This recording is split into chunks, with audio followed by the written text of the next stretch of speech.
some people to show up. It is a Wednesday after all, midday on the Wednesday.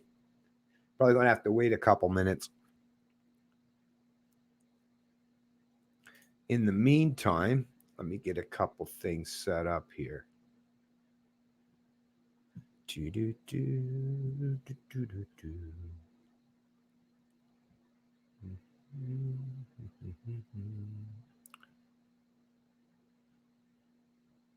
There we go. Share this.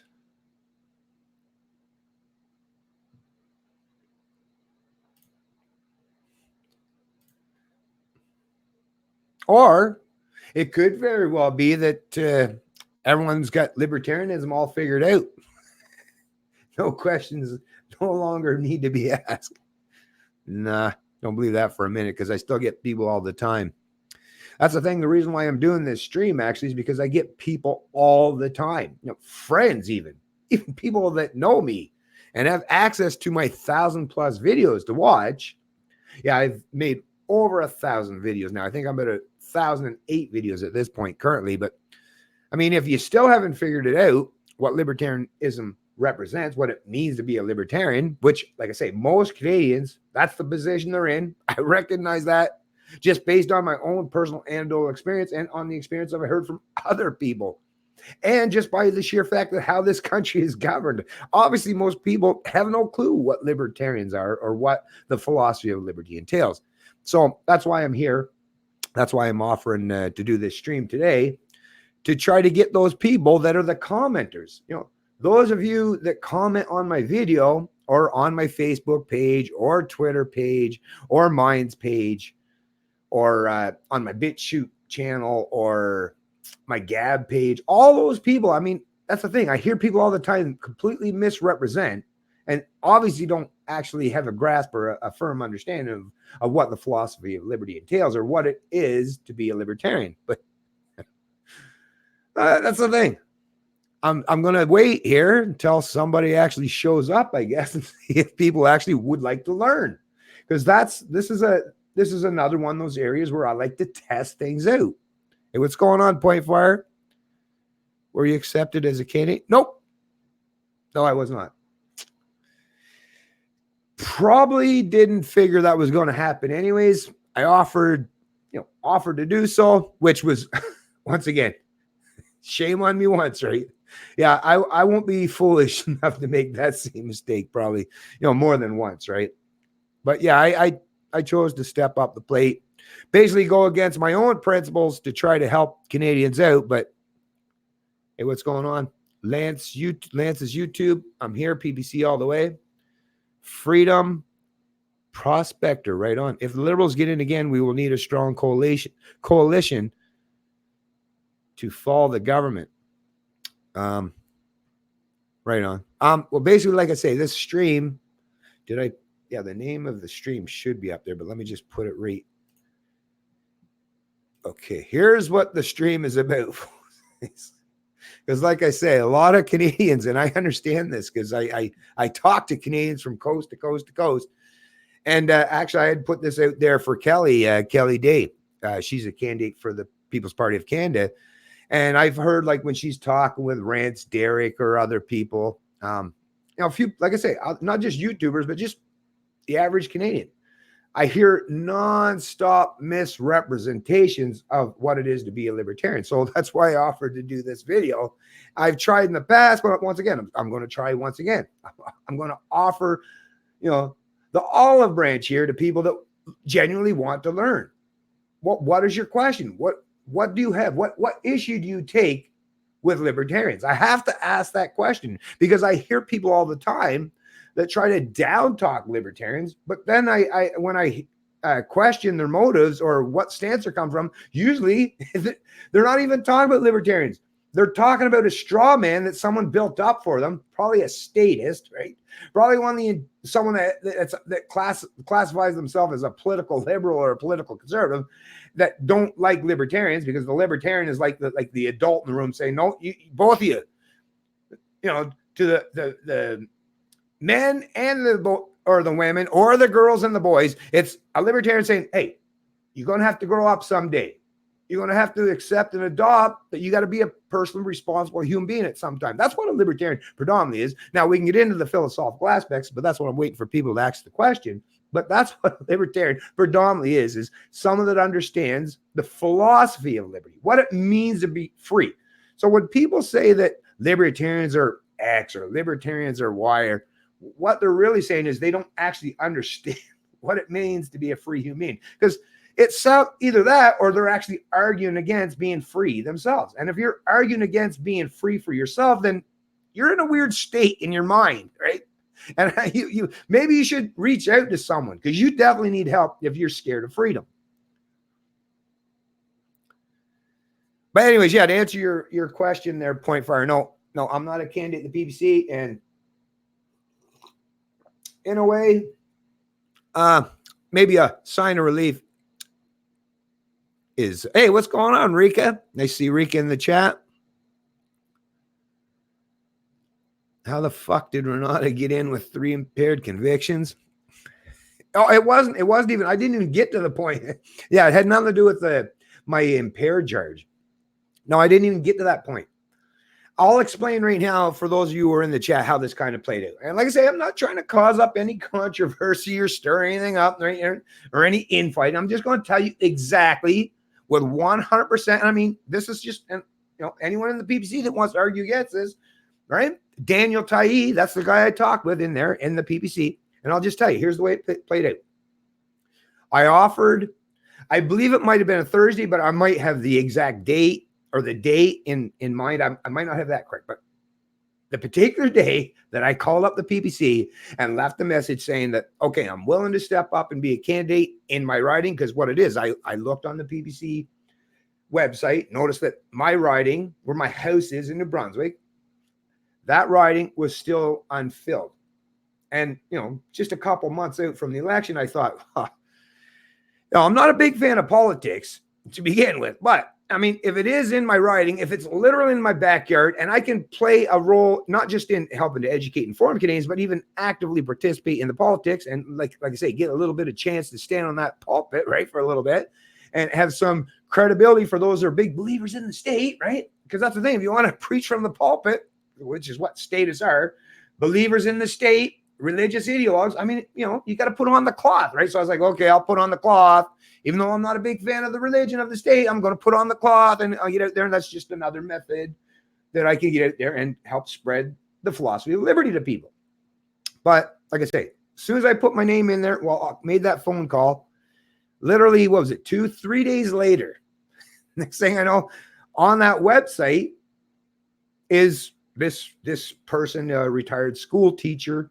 Won't bring up the person's name. I'm not going to do anything to help advertise for the guy, even though he is function as a candidate in the party. But I don't know the man from a hole in the ground. I've never talked with him. So, people I haven't had a conversation with, yeah, I'm not a big fan of supporting them because I don't know what they truly stand for. I don't know who they are, what they represent. The only thing I can say for certain, is if he's a retired school teacher, well, he's already got a pension. And I guess he's what? Double dipping? What, you want to get another? Like I say, I don't know. Can't question the man's motive because I don't know him. But yeah, basically that position, that riding went completely unfulfilled. There was nothing even represented on the website where it said that there was a candidate announcement pending, because sometimes they'll do that if they're just, trying to finalize things, but nothing about that. But then, like I say, as soon as I offered to, dip my toes in the waters politically, it's like, what? Nope, that position's been filled. So I don't know. It is what it is. Now, they did offer to parachute me into a totally different riding in the province. So I guess I can say that there was that caveat offered. Once again, this person obviously doesn't pay attention to me, doesn't know me from a hole in the ground, because it wouldn't have even made that offer if they knew how firm I am in my convictions, and really not a big fan of politics. I was just willing to offer, my help, my support for the party in just another way, in addition to what I already do. But apparently that was not needed or necessary. Whatever. We'll see how it plays out. But that's the story, folks, is no, I'm not going to be a candidate for the People's Party of Canada. And actually, you know what? That's perfect. Hey, what's going on, Leo? Actually, that's perfect. Glad to see Leo. Glad to see Steve. Actually, I'm glad to see a few people now showing up in the chat, because that's actually a great thing to take me to one of the things I was going to bring up today, which is the fact that I've given myself a timeline, folks. Basically, by the end of, like I say, this is a litmus test for me in terms of how Canadians are in terms of adopting the philosophy of liberty or trying to pivot towards freedom. So after October, after this election, like I say, I've been going all in, talking about politics, philosophy, and what it is to be a free human being. I've been doing that for a long time now. And like I say, prior to that, prior to Maxime and the PPC, it was just doing it on my, talking mostly from the philosophical sense. But I've delved into the politics because I recognize that here's an opportunity afforded or affronted to me, and I'm going to take advantage of any opportunity. That's what I do. If there's an opportunity to gain more freedom in Canada, I'm going to take that opportunity. But like I say, it's going to be a litmus test after October. If the PPC shows that they have no success, they've achieved basically no success, or like if Maxime himself loses his seat in the Beauce and no candidates are elected, or even if there's only one, but basically, if I don't see that there's genuinely a reflection of force within the PPC ranks that can challenge the status quo, well, like I said, that'll be probably about the time. And once again, I can pivot.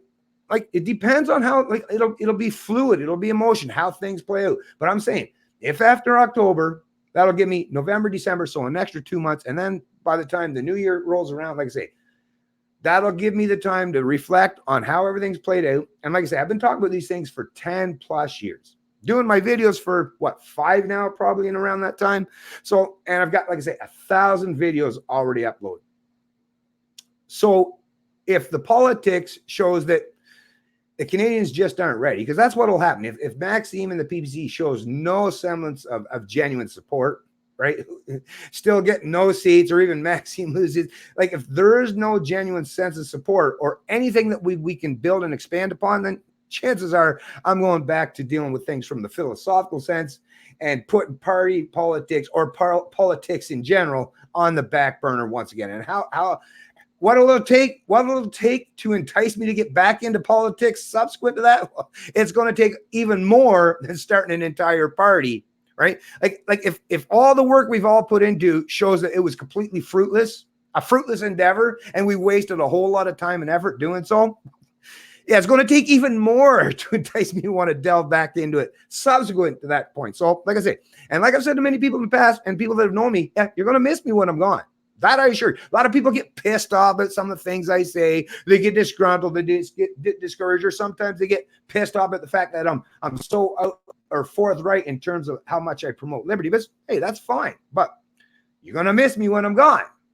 And this isn't an empty threat by any stretch. I don't just go around threatening people. This is my channel. I want you people to, like, this is important to me. I'm just saying that I've put in the time, I put in the effort, and like I say, well, I'm not getting anything as far as economic rewards for all the efforts I put into. That's a given, right? Other than YouTube throwing me $100 a month based on my views and subscriber count and all that on the YouTube channel. So I'm getting nothing from that. So no return on investment there. And even if, and once again, and on the political side of things, if the PPC shows have no success whatsoever, then, and I'm not going to get any achieve or attain any success in that manner, then, well, I mean, you could get mad at me if you want when I pivot away from that again. But, in reality, it would be kind of insane for me to want to repeat the same thing. Like, the whole beating your head against the wall thing. Hey, if Canadians aren't ready for the kind of politics or the kind of philosophy of liberty that I espouse, then I don't know, why would I keep trying to play that game? I mean, I'll wait, right? I've been out there actively offering this stuff, but, eventually I'll just, hey, it's all there. What I'll say is, hey, got 1,000 videos already uploaded. Maybe you want to start catching up to them, rather than worrying about what I got to do going forward. Maybe start catching up or getting up to speed on what it is to be a libertarian, just from the 1,000 videos I've done so far, right? Anyways, let me get into the chat here and see if anyone's got any questions. Oh, other than how the fuck did Renato? What's going on, Steve LaCroix? Hello, Yellow Jello. Okay, do you follow the dollar vigilante? Come on. Really, though? He's a libertarian? Well, I mean, your common thief, right? It's a libertarian too, I suppose, because they don't want to function around government. But they're not people you want to be around. Jeff fucking Berwick, come on. He's sitting down in Mexico, and he claimed, like, oh, I'm Canadian. I care, but you're down in Mexico. It's like, I'm going to sit on the sidelines here, not even in my own country. Jeff's a fucking failure. Well, I mean, not economically, he does fine, right? But I mean, so do thieves, right? So do corrupt politicians. Yes, they can make it good economically, and because they can put all kinds of shiny things and have big fancy setups, I guess that's easy for some people. Like, oh, I better follow these people, right? Whatever. Jeff Berwick is a coward as far as I'm concerned. All right, that's just straight up. If the man really give a shit about Canada, he'd be the fucking Canada talk. So then don't talk about Canada. Talk about Mexico, Jeff. That's where you live, man. Care about the Mexican people, right? All the people that you want to surround yourself with. It's like, you don't want to live in the belly of the beast. I get it, right? You don't want to deal with authoritarian government, so you step outside the realm. Okay, well, like I said, if you don't want to help the Canadian people properly by being here or trying to, show that you're going to stand firm on your principles or convictions, and you just want to hide in a refuge in Mexico, well, you do your thing. But I got no respect for Jeff Berwick. Sorry, folks. I really don't. None. Zilch. What's going on, Leo? Does pure libertarianism see any place for government? See, that's a good question, though. I'm glad that you brought this question up. So let me bring this up. So does pure libertarianism? So like I said, 3 fundamental tenets of what it is to be a libertarian, which just, let me just tell you, that's just a word, a terminology that's used for someone that actually believes in being a free human being. That's shh. Don't tell the status, but that's all a libertarian is someone tell you that if you use logic, right? If you believe in freedom, right? And you're not dumb, right? Then you just take the logic of self-ownership. So I own myself. Yep. I'm not a slave to anybody. I own me, right? My intellect, my body, and everything that I produce, that's me.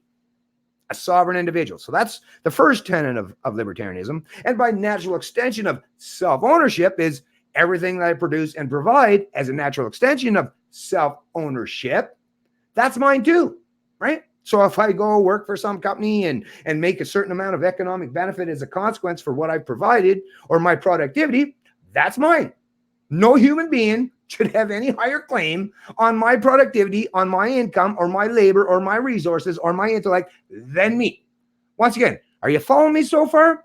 Because I want to hear one person in this chat tell me that I'm wrong, that if you don't believe in self-ownership or property rights, then put that in the goddamn comment section. I love to have a discussion with something like you, and I'll bring you in the chat, and I'll have a little fun with you while I'm doing it. So, and then there's the third tenet, which is not to use force, violence, or theft preemptively towards people that haven't caused harm to you.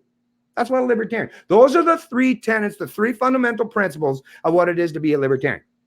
So once again, when you ask a question such as, is there any place for government? Well, what is government? What is government? Simple thing. Don't go by my description.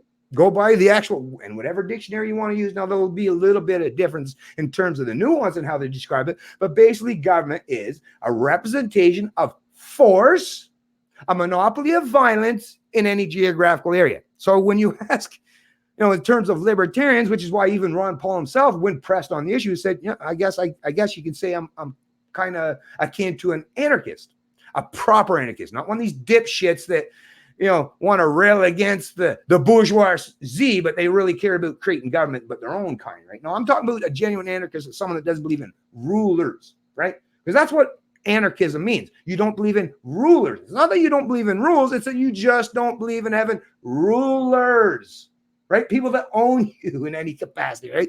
So I don't know. Is there a place for government? What I would do, actually, if you were here for me today, but I'm going to answer that question. What I'm doing right now, Peter, is there? I'd ask you, based on the tenets, right? The principles of what it is to be a free human being, based on the philosophy of liberty, is there any place for government? Based on what government means. There might be a point where you could say, is there such thing as having authority? Yeah, sure. But as long as that's a proper authority that is entered into voluntarily, right? If I go to a workplace and work as an employee, I have an authority over me, but I've chosen to enter into that contract voluntarily. And the only authority that my boss has over me is to tell me how to perform my duties, in a particular manner, but that's still restricted and confined to the duties of my job. They don't get to control me, right? They don't own me. They don't get to tell me what to do after work or prior to work or on my breaks. They don't own me, right? That's the thing, really, because that's what it comes down to the end of the day is, does anyone have a pretense of authority or ownership over you or what you provide in society? Because when you are advocating for government, which is what, like I said, what government means is to advocate that some people should have authority or ownership over you. Do you believe in that? I don't. Although I hear people all the time arguing for their own enslavement. Actually, most of the time they're arguing for other people's enslavement, but they don't recognize that they're actually arguing for their own enslavement as well. They want to see other people enslaved. That's the problem with democracy is when people vote for the liberals, they want to enslave, like, let's say the conservative types or the business types. But the conservatives, when they vote, they want to enslave the working class or the lefties, right? So they all want to enslave each other. What it is they still want to be free themselves. But yet they keep going to that same overarching authority of government as a means to an end, which is why it never works. Every time you keep running to the government, whether you come from the left or the right, all that trickle down, all you're doing is creating more and more enslavement to every one of you.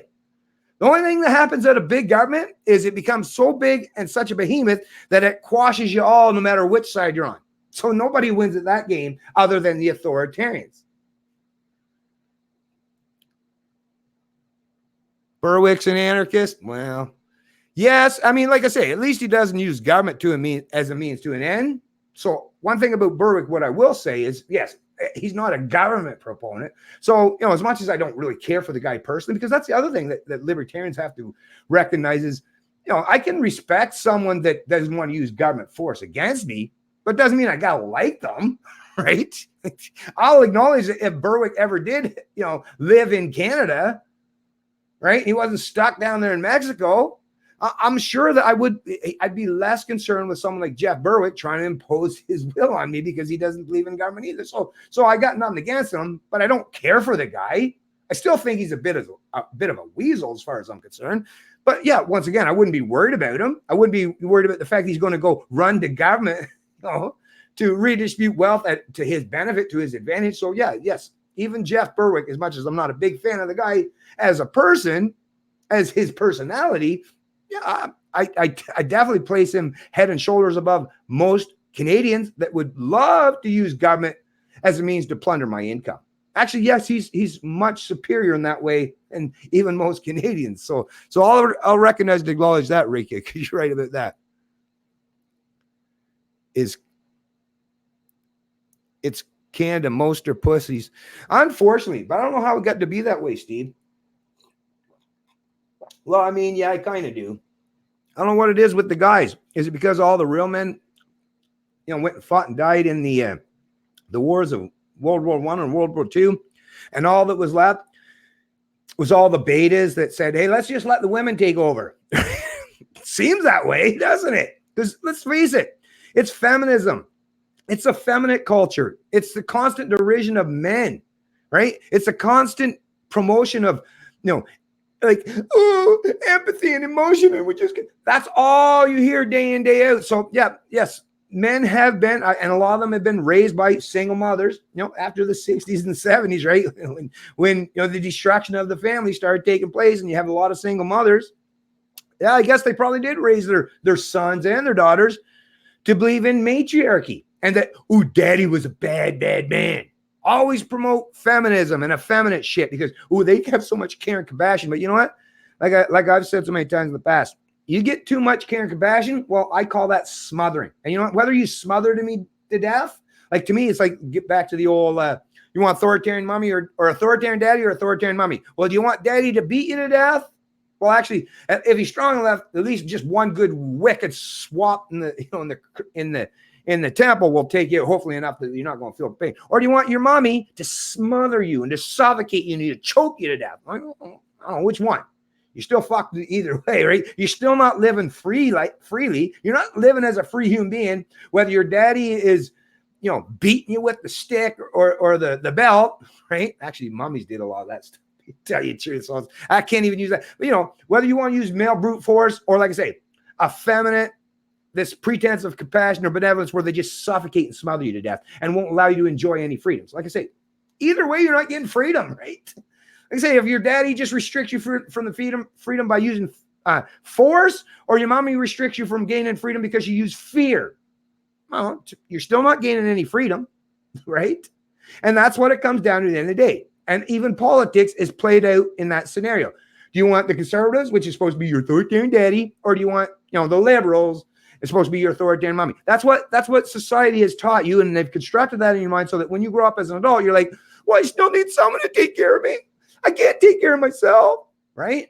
I can't rely on voluntary interactions. Meanwhile, most of your life you have relied on that. But like I say, people have messed you up severely in your mind. A lot of people today, you were born, raised, and indoctrinated into the cult of statism.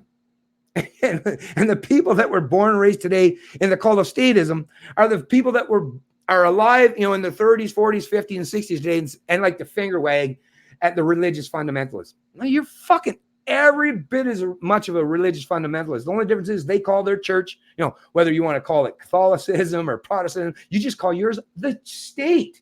But you're just as much of a religious dogmatist as your right-wing counterparts. You just have chosen this thing called the state, but actually the state is much more representative of actual force and violence that you can yield and use to impose your will on people. Whereas the people that are religious fundamentalists on the right, they can pray to God, right? Like, and I've done it myself, and a lot of my family members. But every time someone is praying, even if they pray like, please God smite thee and cause harm to my neighbor, right? Because I don't like them. I was like, which most proper Christians would never do that. But even if they did, it probably didn't follow out, probably didn't follow through. They probably didn't see the next day where a big bolt of lightning landed in their neighbor's yard and missed everything except hit the neighbor, right? By some miraculous miracle brought down by no. But the ones on the left, and even more of those on the right now, are congregating and saying, well, our old religion is not working near as well, and the left's working better, so they're more along the lines of gravitating statism themselves. So like I say, whether they come from the left or the right, these are people that their religion, their deity actually has the ability to use force, violence, coercion, and theft on us. Justin Trudeau, people in Canada believe that it's okay that Justin Trudeau steals from me. And they believe that intrinsically. And they'll get pissed off at me for saying, hey, you shouldn't allow that guy to rob from me all the time. I could really use that money myself. I could take care of my own family. I'm kind of struggling. I'm having a hard time. Can I have a little bit of my own money back? They'd be like, no. We got to sacrifice you to the greater good, Bennett. Okay. All right. Like I say, dogmatists, ideologues. These fucking people are insane in the brain. And they what it is, they just don't understand the difference. But what's that old expression? If you've been raised and adopted in I forget the terminology, but basically like if you're raised in a fucked up environment, no matter how fucked up it is, if everyone around you is living the same kind of fucked up shit, y'all think it's normal, right? I mean, an outside observer or someone that thinks critically about these, like myself, is like, well, you're all fucked up people. And that's what I point out all day. You're all fucked. You're all cultists. You're all followers of a cult. But yet, because there's so many of them that follow the same cult, they're looking at me as the individual like, no, he's the guy that's crazy, right? Really? Hey, I'm not the one going around pretending that mysticism is real or that Santa Claus or the Easter Bunny is real, right? You fuckers are. I'm not. I'm acknowledging reality. You fuckers aren't. But yet, once again, because I'm a minority, I'm an individual, right? Go back to Galileo. Hey, the earth ain't the center of the universe. Most people around his community and his place where he was born and raised, they all would have said the same thing. Oh, don't listen to that Galileo. That guy's a fucking nut bar, man. We know what it is. We know that the earth is the center of the universe. Come on, everyone through history said that, right? Or at least most of the people who are our peers have said that. So, of course, Galileo is so full of shit. I mean, we know today that Galileo was that one minority that was absolutely right, and the entire majority was absolutely wrong. But once again, we're back in the old world now where it's mob or majority rule. So now it's like, even if you believe in the most ridiculous bullshit, as long as you get enough people believing that same bullshit, well, you can oppress and deny the freedoms to people like myself. What a world we live in today. And people seem to be happy and well adopted to that. That's a weird place to live in. I got to tell you, folks. Anyways, I got to scroll down here. Just try to keep Berwick is a libertarian as well. Yeah, he is a libertarian. I would say that. True. Order followers, retired school teacher.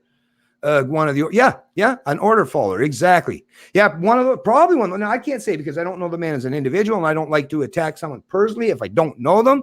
But yes, think of how many teachers have been the ones that have fucked up and screwed all of our, even myself. When I was born and raised, went through the education system, other than academia, I was also indoctrinated in the fucking bullshit of statism.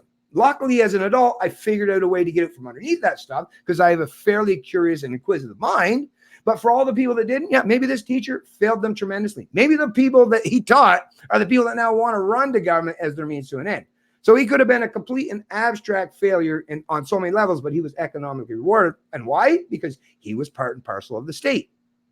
He was preaching from the pulpit, right? So they circle their wagons when it comes to that stuff, folks. Get in line, look straight ahead, no talking. Yeah, exactly. My father was born in Bathurst. Oh, cool. Bathurst is a cool spot up in the northeast, about an hour northeast of Miramichi. Hey, do you want to run for the PBC? They need someone up in the riding of Acadie Bathurst. Just like, you know, Freedom Prospector. Oh, Steve was born in Bathurst too, apparently. Yeah. If voting changed anything, it would be illegal. Yeah, voting. Suggestion box for slaves, right? That's probably one of the best quotes I've ever heard is, yeah, voting is basically a suggestion box for slaves. And it really is. You know, like you're still, like I said, you're still going to have to live on the plantation that they've created for you, but you just get to pick your master. Actually, if you ever get a chance, folks, check out a video by Larkin Rose called, what was it again? Something about the plantation. Anyways, where they even do a perfect scenario of where, you know, you could pick from Mr. Jones or Mr. Smith, right, as your master. It's like, well, you're free men now. You can have either Mr. Jones, you can vote, you can have Mr. Jones to represent you, or you can have Mr. Once again, you're still voting for a master. Like, what about those of us who don't want a master? How about that? Sorry, not allowed that there, boy. Now get out in the field there. I'll be there to whip you later. That's basically how I feel today. I'm the guy saying, I don't want a master. And most of my peers, most of my Canadians are like, you get out in the back of the field there. I'll be out there to whip you later. How dare you stand in opposition to our master? You know, if you would question our master, if you question the authority of our master, now not only will he beat you, he might beat us too, just to send a message. So, hey, stop doing that, Bennett. And that's the message I get from a lot of my Canadian counterparts, unfortunately. That's more than I get. Maybe PPC will get around 5 to 7 seats. Well, if I could see even 5 to 7 seats, that might mean that there is that would be at least a level of success that you can build and expand upon. So it might entice me to kind of stay in to try to support, you know, politics going forward. But like I say, it's gonna be a big old litmus test for me. And I kid you not. And anyone that thinks that I'm joking, I just gotta tell you, folks, I never joke and kid about stuff. And I'm so firm in my convictions and my principles. When I say something, I'll do it. Like there's just no way that I'll back away from sticking to my principles. When I say I'm going to do something, I'm going to do it. That's a guarantee. Been doing this Free State Project. How long they still exactly? Well, yeah, exactly, Rika. Yeah, New Hampshire, the Free State Project. You know, they have like 20,000 people. But that's the thing. They want to create a free state project. But once again, even if you had 20, 30,000 people that want to move to New Hampshire and create some area of freedom, well, you still got to function with that, whatever the population, the other, million or whatever people in that state that don't want to give you your freedom, right? That's the problem with living in a democracy, or whether you want to call it a republic or a constitutional monarchy such as Canada, is you're still never going to be afforded the opportunity to be a free human being. You just get to pick, like I say, from lessers of evils, or at least the pretense under Maxime Bernier and the PPC, where you can at least start headed towards that place. But really all we're doing at this point is talking about that place, talking about the ideas of where that place might be.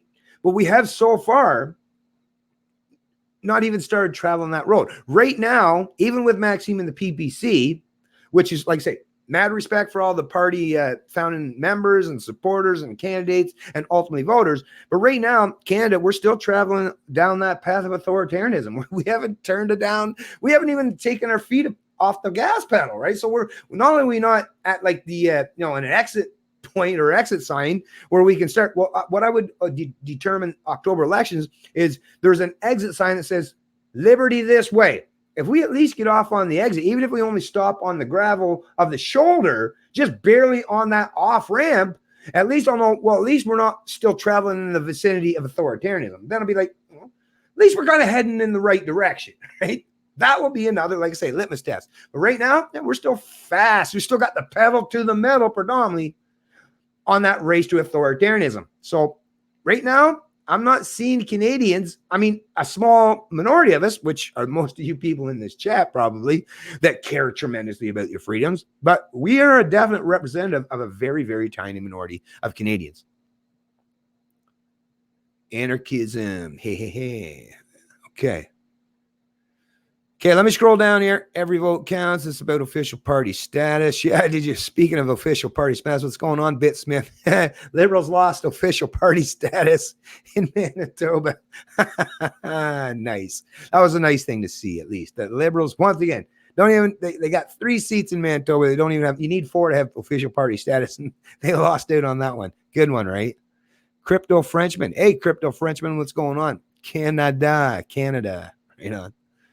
Does libertarianism automatically endorse abortion? Huh? Like I just said.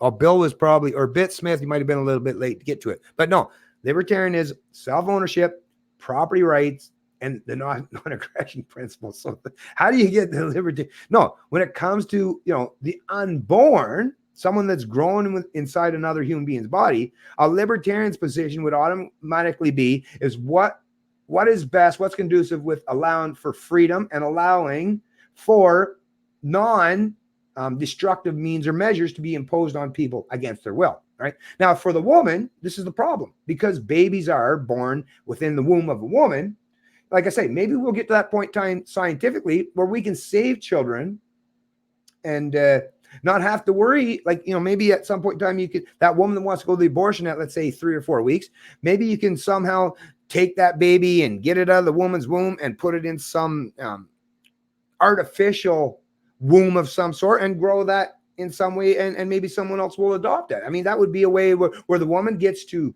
be relieved because she apparently didn't want to be responsible for that child, or maybe, she was raped in some way, or maybe, like I say, there's a myriad of ways that you can go from this. But at the end of the day, as a libertarian, I promote, not using force or violence towards people, whether they're little teeny little people or full-grown adults, right? Either way, that's what a libertarian stands for, is being morally and ethically principled. So when it comes to, like I say, technology can play a key and pivotal role in terms of the abortion debate, but there is no one size fits all, because a libertarian, once again, you have to think critically about issues. So there's all kinds of scenarios, and this is what people like to do to libertarians today. They always try to test us as, oh yeah, libertarians think they got it all figured out, but I've thought of this really one-off scenario. Trust me, they won't have an answer for this one. Well, there's always an answer.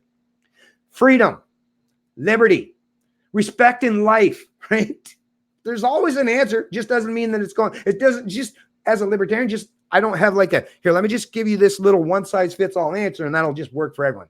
Just like paste it here, paste it there, and it's just going to work for everyone. The only thing, like I say, at the end of the day, is keep morals, ethics, and proper principles as the basis for all your decisions, economically or socially. Now, Christianity used to do a fairly decent job of this, but if you're in the secular world, well, you're not a religion.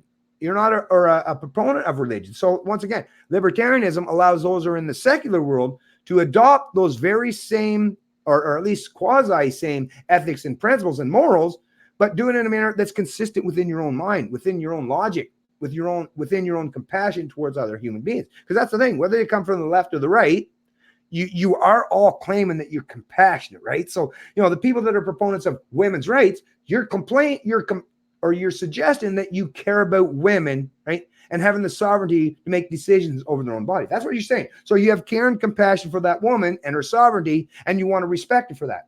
What about that baby inside, right? Wouldn't you want to extend that to that as well? Because actually that baby inside is even more vulnerable than the woman at that particular time, right? So I'm saying, and how that plays out, I don't know. Every individual situation or scenario should be dealt with based on the merits and the facts within that scenario or that situation. That's what it comes down to me when it comes to abortion.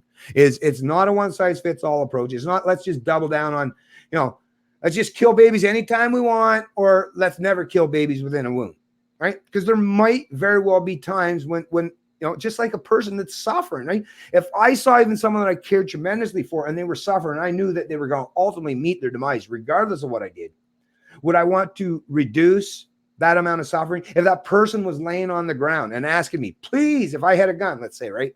Please, I'm suffering tremendously. Could you please put me out of my misery?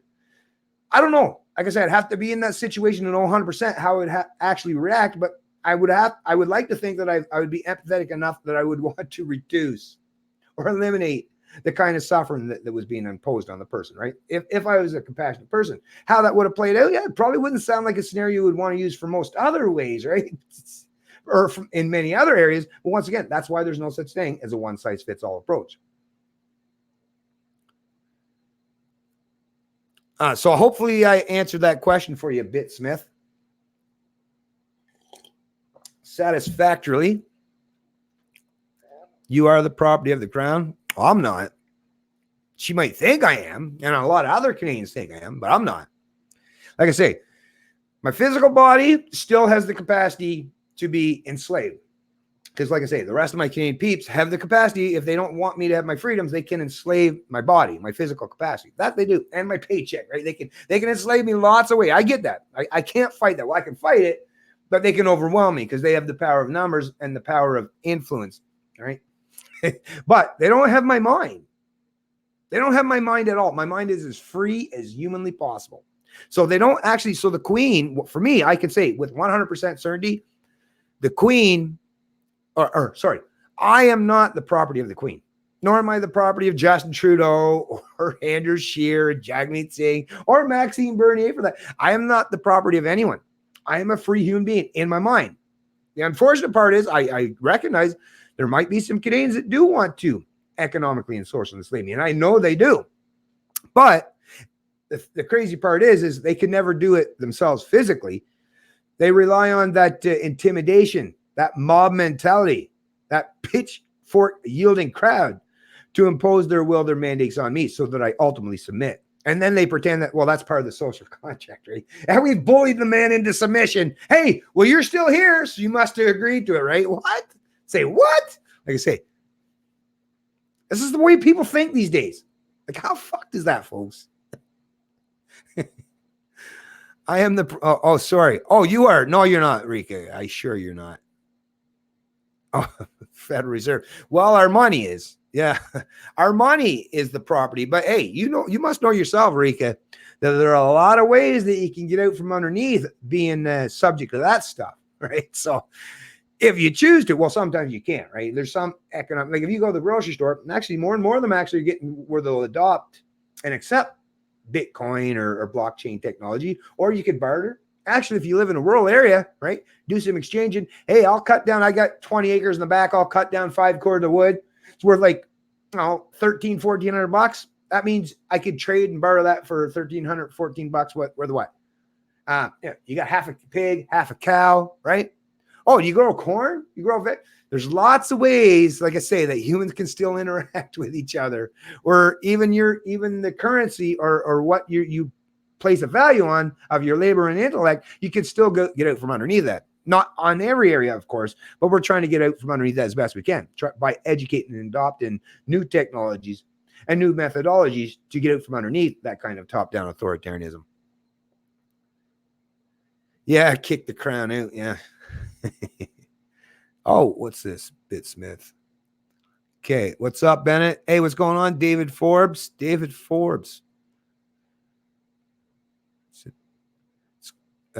Yeah, nope. David Forbes. I've heard that name before. Or is that, I think it might be one of the Forbes magazine maybe or something, but sure, that's not who's in the chat. Okay, so let me scroll down here. Voluntary authority. I agree. Thanks. Do you think, that after World War II, communism and capitalism teamed up for a one world government based on corporations as the authoritarian system? Well, I mean, communism and capitalism, or whether you want to call it communism or socialism, but basically, top-down collectivism is basically the overarching authority, is to sacrifice the individual to the state or whatever. But yeah, communism or socialism or any collective endeavor, yes, they have combined with the crony capitalists. So there are still some people that want to function in the free market, but they're overwhelmed by the cronies or the corporatists or the fascists, right? So yes, they've definitely combined it. And that's why even today, listen to the way the media talks about it. If you listen to, the people that talk about macro fundamentals in terms of governance or economics, they all say it's the third way, right? They call it, which is, they know that they need the capitalists to provide the wealth. And then the socialists, the fascists, the communists use that combination of big government as a means to siphon off or take large chunks of that wealth to use to redistribute to whoever they deem worthy. So yes, there is a definitely cause and effect correlation between, and it's not capitalism though. So that's the thing. Free market capitalism is just free market, free people. So the people that are doing what they say today is capitalism, they're not actually functioning under anything remotely resembling free market capitalism. I call it corporatism or cronyism or fascism, and it's another proper term for that. So these are people, once again, that aren't functioning in any free market environment.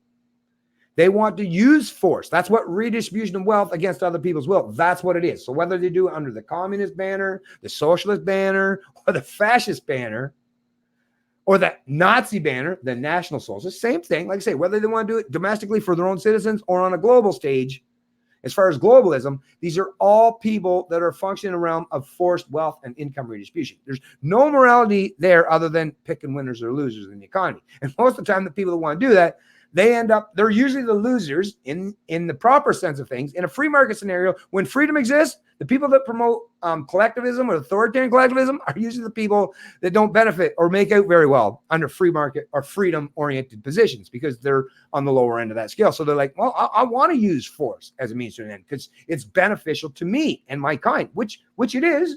They're being quite logic, right? The problem is the rest of us should be more than willing to point out that these people are immoral, they're corrupt, and they're a bunch of fucking thieves. The problem is today is nobody wants to point out that they're all a bunch of thieves and they're immoral pieces of shit, because what it is a lot of people today is like, well, wait a minute, I can adopt that same kind of mentality and make it like benefits to benefit myself as well. So a lot of people are like, oh, I'd like to hold that other person to a high moral standard, but you know what? I'm going to benefit doing the exact same they did. So mum's the word, right? That's what the world we live in today is.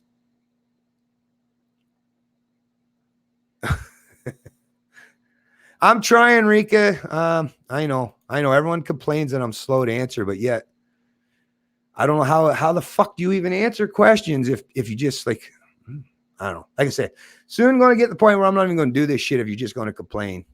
I'm trying my best. And a matter of fact, who does better?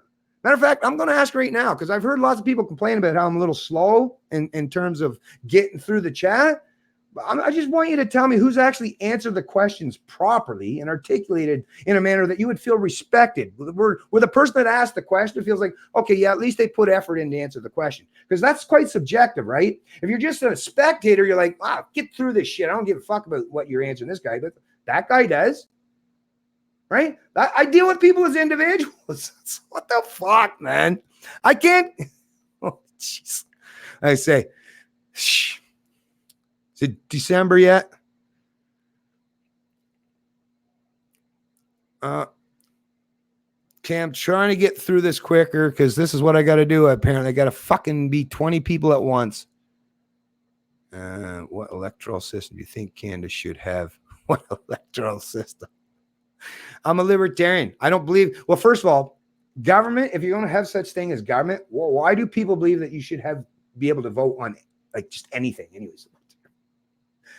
So people, and this question is Dankus Memicus, is why do you think that people should have the ability to vote on like basically everything? Like, that would be my question to you is why do people, what the fuck? If you set up the rules, think about it. If you're going to sit down and play a game of Monopoly or the game of life or anything, is how many times are you going to have to reinvent the wheel or reinvent the rules? If you done a decent job of setting up the rules of engagement or interaction, what the fuck would you need to have to vote on that time and time again, right? It's so weird that people believe that you need to actually go out and vote on everything. No. Matter of fact, even if I align or side with the big L libertarians or whatever, the ones that do believe in the state, the minarchists, it's like, well, then which would be like, hey, let's go back to the founding fathers. Even the founding fathers is, okay, we're setting it up. Here's the Constitution. Here's the rules of engagement. Now leave me the fuck home. I'm going home to my slaves to take care of them, right? But like, come on. It's not like they said that there was no such thing as a standing legislature, during the very early formation of our countries, whether you're talking about Canada, U.S. No, they would usually only show up once in a blue moon to talk about something that was new back then. But like I say, there's not much new under the sun these days, right? You're reinventing what it is to not use force or violence now? I don't know. Doesn't matter if you're doing it online or in person. Violence is still violence. Theft is still theft, right? Murder is still murder, right? So we don't have to we don't even need to have this structure where you have a bunch of politicians being paid or plundering the taxpayers to the tune of what? I don't know how many hundreds of millions or maybe billions of dollars to pay these fucking bureaucrats or these politicians to sit around there just to conjure up ways to figure out how to economically or socially enslave me and give that as an option or a ballot option in the next election, whether it's federal or provincial. No, I don't believe people should have any pretense to vote, right? Why should, if some people get 4 of my neighbors to vote that, like, I just want, hey, Bennett's got a nice little garden in his backyard. I'd like to have a portion of that. Matter of fact, I'd like to have 3/4 of Bennett's garden. Well, why should my neighbors all get together and say, hey, we voted. We got a majority here. And therefore we should have an ability to plunder your garden and take 3/4 of the proceeds of all the work that you did to build that garden. I don't believe that's a legitimate thing at all. Jesus Christ. Yeah, sorry, I'm going to be a little sarcastic if you ask questions that, like I say, I'm a libertarian, folks. You're on a libertarian page. If you want to go on a status page, you'll get totally different answers. It's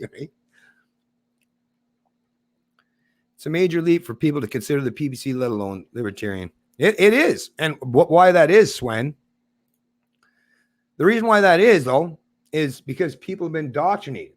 And like I say, I'm just like when you were a kid and you learned that at some point in time, some adult in your life finally told you that, might have been your uncle, right? Maybe after you had a couple drinks. Might say, oh yeah, by the way, no such thing as Santa Claus. As a libertarian, I'm telling you, there's no such thing as legitimate government or this pretense that you should just have the ability to vote to take other people or to control other people's lives or to take a portion of their income. That's not legit. It's not legit. And the fact that a lot of Canadians are still unwilling in the age of information to accept and adopt that genuine reality, that fact, right? Tells you that they're mentally disturbed. Listen, what it is most Canadians are mentally disturbed to the point where they've not just been indoctrinated, but they've had their psychology so negatively affected that they don't even want to have their own freedoms. Never mind afford them to anyone else. That's someone's working from a psychological or a mentally incapacitated position. So why would I put any emphasis or respect what people say that are in a mentally cognitive fucked up state? Like, I don't go by the whims or edicts of people that are in a really, really fucked up mental state, right? Nor should any of us.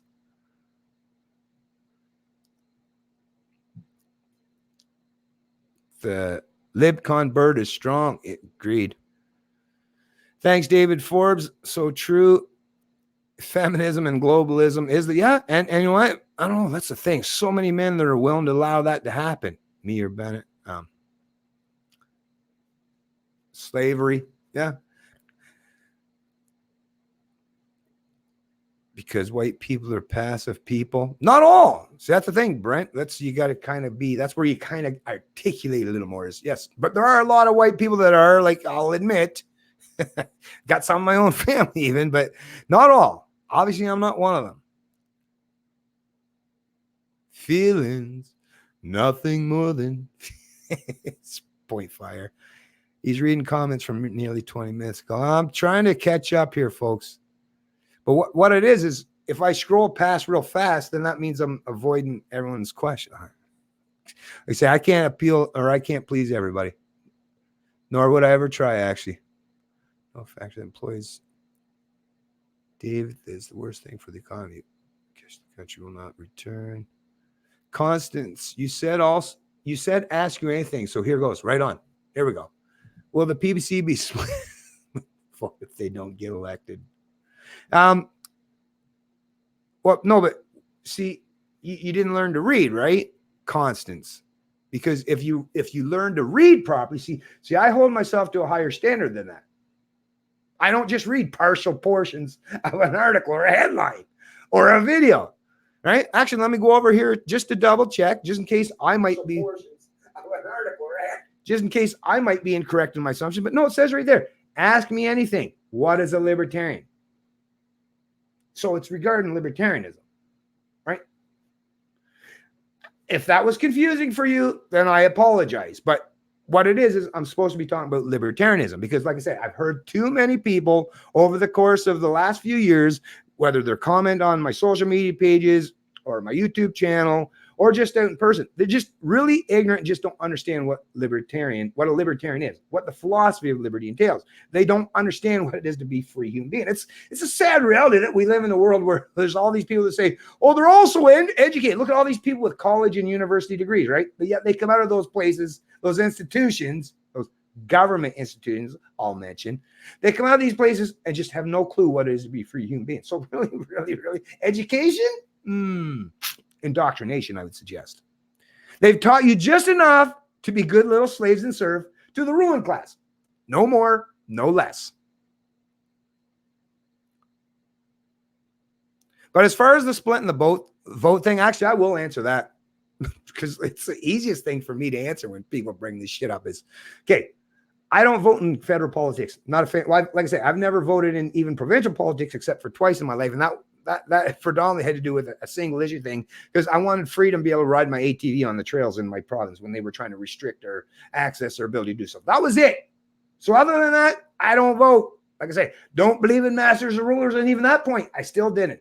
Right? So when it comes to this federal election in October, like I say, if people say, oh, you're just splitting the vote, well, go look through my past. How many times did I vote for the Conservatives? Oh, 0. How many times did I vote for the Liberals? Oh, 0. How many times you vote for the NDP? Oh, 0. Any other fucking party? 0, 0, 0, 0. So where's the split? Nope.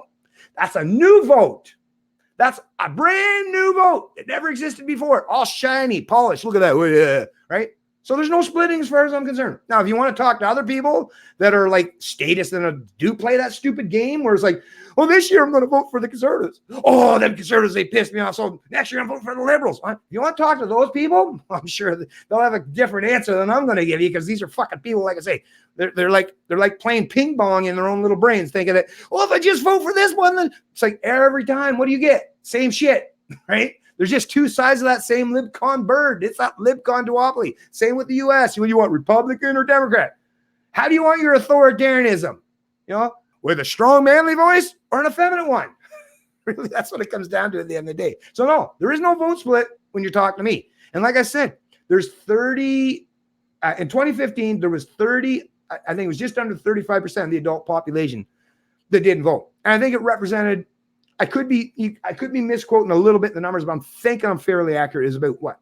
It was between 8.8 and 10 million, I believe, because there was the 2011 one, then there's 2015. So I might be getting the numbers a little bit crossed there. But like I say, between 8.8 and 10 million Canadians that are adult aged and are, eligible to vote in Canada, between 8.8 and 10 million didn't vote for anybody in 2015. They didn't vote for the Liberals. They didn't vote for the Conservatives. They didn't vote for the NDP or the Green Party or any of these other parties.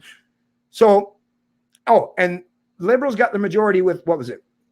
Just under 6 million. So out of the 14 million that did show up to vote, so once you split that 14 million up, I think it was like 6 million or so that showed up to give the Liberals support, which gave them the majority. And then I think it was like 5 million or so that gave the Conservatives. And then there was the combination of all that 14 million, it was less than 7 million. Like I said, I might be a little bit wrong on those numbers, but I'm fairly accurate. I'm fairly certain on that.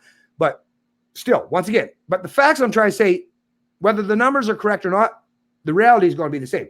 There's still a bigger slice of the pie of the Canadian population, the ones that don't vote, still represents a bigger slice of the pie that any party and any support they've ever gained or garnered over the last at least, I don't know, 3, 4, 5 election cycles. So if the silent majority, the people that usually sit on the sidelines and let the voting population dictate and control their social and economic life, if eventually they say, I'm fucking done, like if they do what like I do and they say, I'm not a big fan of politics, I'm not going to sit in the sidelines this time because, you fuckers are getting way too out of hand. So I'm going to try to pivot somewhere because you're all a detriment and a threat to my livelihood, my freedom, and my liberties.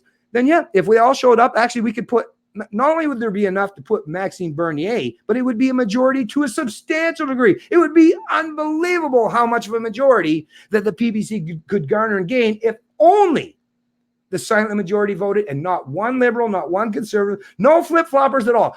Matter of fact, the people that represent the voting populace, if you all just go about, do your own normal thing and vote for either party, one way or the other, the liberals, the conservatives, NDP, you still would lose to the silent majority if they actually chose to actively to participate, which is why I'm trying to entice every day more and more of that silent majority to say, no, let's send a message to these folks that, they're not in charge of things as much as they wish they were.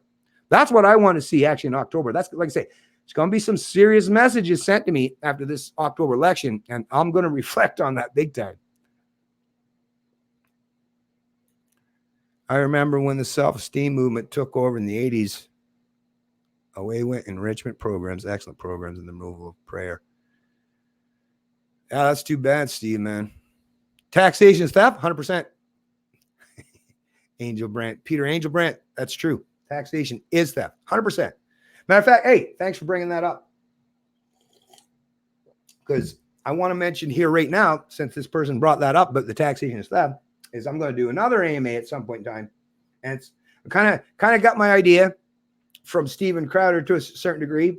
Not going to be along the exact same lines. I don't want to crowd the guy's style or bite the guy's style. But yeah, I'm going to be doing hashtag taxation theft. Prove me wrong. That'll be another stream I'll be doing. Hashtag taxation theft. And then I'll leave it up to anyone who come on. You can either do it in the comment section or you can come on. I'll bring you into the stream and you prove me wrong that taxation is not theft. Right? That's going to be, I expect that'll be a fun one. Might as well put that up there, actually. Dean Clifford, I think he was from Manitoba and fought back against the idea or the use of driver's license. Yeah, well, I mean, yeah, government tells you, where you're allowed to travel. And if you don't, pay them a certain extortion fee, right? It's all such a scam, folks. Working on the table is not that bad if you spend the money here in Canada and not send it elsewhere. Well, working under the table is always good because that means nobody's stealing from you, right? Stays gross me out. I agree, Rika.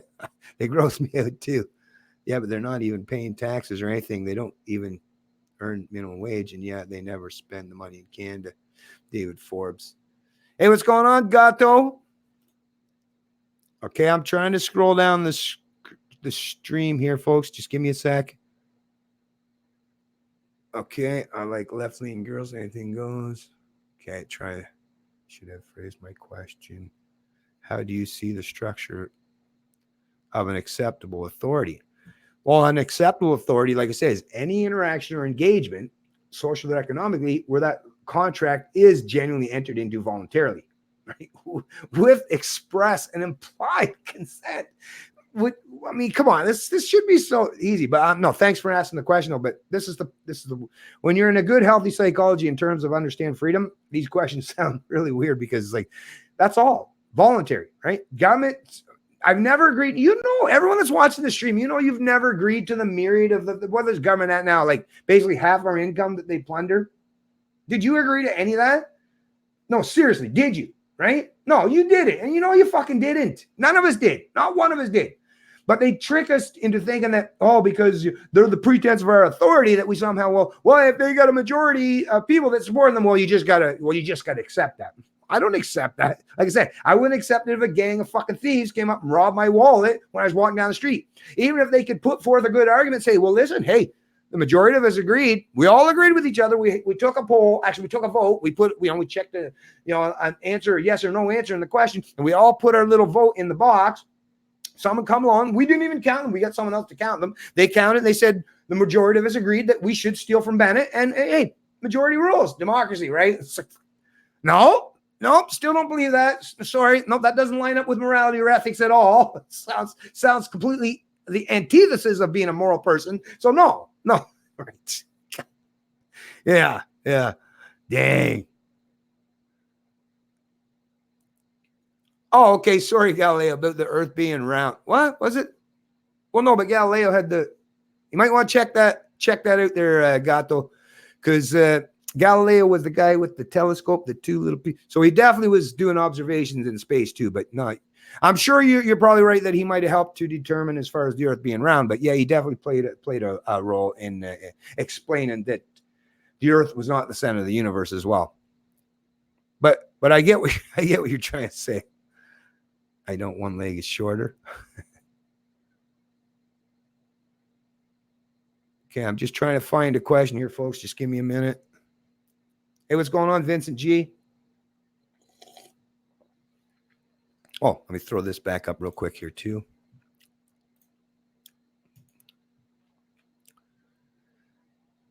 I am the master now. Eat my ass. Ass eater. Well, thanks for bringing that kind of intellect to the conversation. How can Trudeau... Goddamn RC. Yeah, Vincent G. How can Trudeau block the goddamn RCMP from investigating, right? I know, but you know what, the media? Think about it, folks. Let's cover this right now, even though it doesn't really have anything to do with the ask me anything, what is a libertarian thing. But anyways, I'm going to answer the question regardless. Block the RCMP. The media, the CBC in fucking particular, spends almost every waking day. I swear to God, all they do is they dream about night. Oh, anti-Trump something. Oh, I thought about an anti-Trump thought. Let me wake up and write that down, right? They're fucking so triggered by that, man. It's fucking insane, really. It's kind of humorous in some way. But yeah, they talk about the Russian collusion, which was proven to be fucking bullshit, and the whole obstruction of justice by sheer fact that he was mad by the fact that they were spying on his campaign, right? Doing some really nefarious shit. So they considered the fact that Trump was trying to defend himself against that kind of encroachment by him trying to defend himself in any way he was obstructing justice, right? And that was just to defend himself from all those attacks by the political acolytes on the left. But yeah, here in Canada, Trudeau literally and genuinely broke not just ethic laws, but completely gone against the legal structure and procedures in terms of how that whole criminal charges and how that should have played out for SNC-Lavalin. Completely broke the law. So the RCMP decided that they're actually going to investigate him. But how's the media covering it, especially CBC? Trying to more or less do defensive measures and political articles, which is all about like kind of lowering the temperature of the discourse. Like, oh, well, it's kind of, well, he probably shouldn't have done that. It's probably not best thing a person could do, but give the guy a break, right? Like that's basically how the fucking media, even when you get their experts up on the panel, they're all basically sitting around there like, even if the ones that pretend that, I'm the conservative representative here. Well, yeah, what Trudeau did, it probably wasn't that great, but might not. Well, look at even Jody Race, Wilson Raybould even said, what he did wasn't illegal. Well, no, actually, if he broke the law, that is illegal. I'm not even an attorney general, but I can figure if you break the law, it's illegal, right? But okay. Apparently, Jody doesn't understand the law as much either. But I think she should. Everyone suggests she does, but her statements are political in nature, which tells you, folks, like I say, whether you're talking about people on the Supreme Court or your politicians or your pundits, none of them are actually talking about things in the proper sense in terms of legality. It's all political. It's all politics 24 hours a day nowadays. That's why people are so confused and confounded. They don't know how to fucking think about anything no more because they don't even know the separation between fact from fiction anymore, right? That's the postmodernism has helped the authoritarians to a tremendous degree because now people think, well, there is no such thing as right or wrong. So I'll just fall in line with whatever my tribe of choice is because, hey, apparently there is no such thing as right or wrong anymore, which is an absolute fucking bullshit statement to make.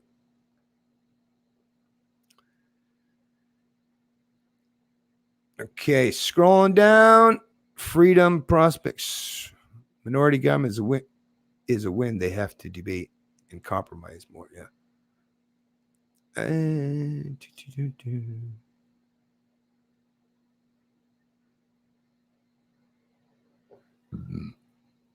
You'd rather have Scheer than true dumb? At least we will have jobs. Oh man, really though.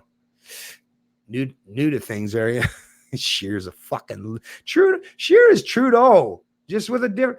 Oh man, you're easily duped there, dude. Sorry to tell you that. But if you believe that Scheer's better than Trudeau, said you're no different than, like I said, I've been listening to the exact same rhetoric. Oh my God, listen to the exact same rhetoric for my entire adult life. And every time it's like, oh, we got to get rid of it. Even with Harper. Oh, we got to vote in Trudeau. We got to, for the conservatives or the people that were fence sitters.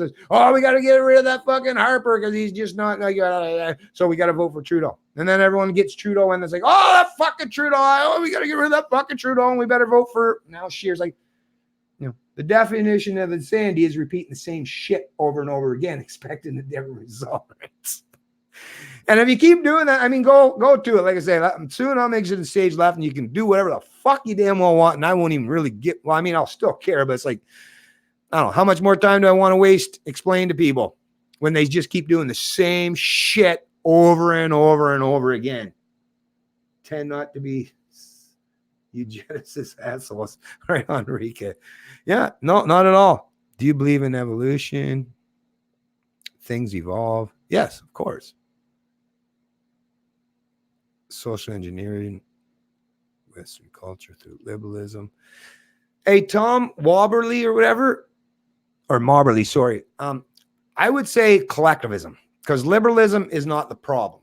If you understand what classical liberalism, I mean, any political ideology can be somewhat of a problem, but no, liberalism isn't necessarily the problem. What it is people that try to use the banner of liberalism, right, that aren't liberal. The only thing they seem to be liberal about is liberal in handing out all kinds of authoritarianism, right, or promoting authoritarianism. That's the only kind of liberalism I'm seeing today from those who call themselves liberals. Okay, got to get down here. I am not sock.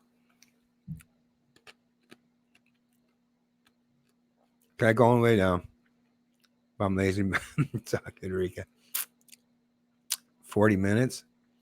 All right, I'm going to scroll past the coolest white guy until I watched Canadian Libertarian. Hey, sweet. Boss man. He thought he was the coolest white guy until I watched Canadian. Hey, nice. I like that. I really like that. Appreciate that, boss man. Can't ever be Civil War ready. I'm starting to act. Wants a separation, reform this country, public freedoms. Civil War ready? Well, I know I am. I can't speak for anyone other than myself.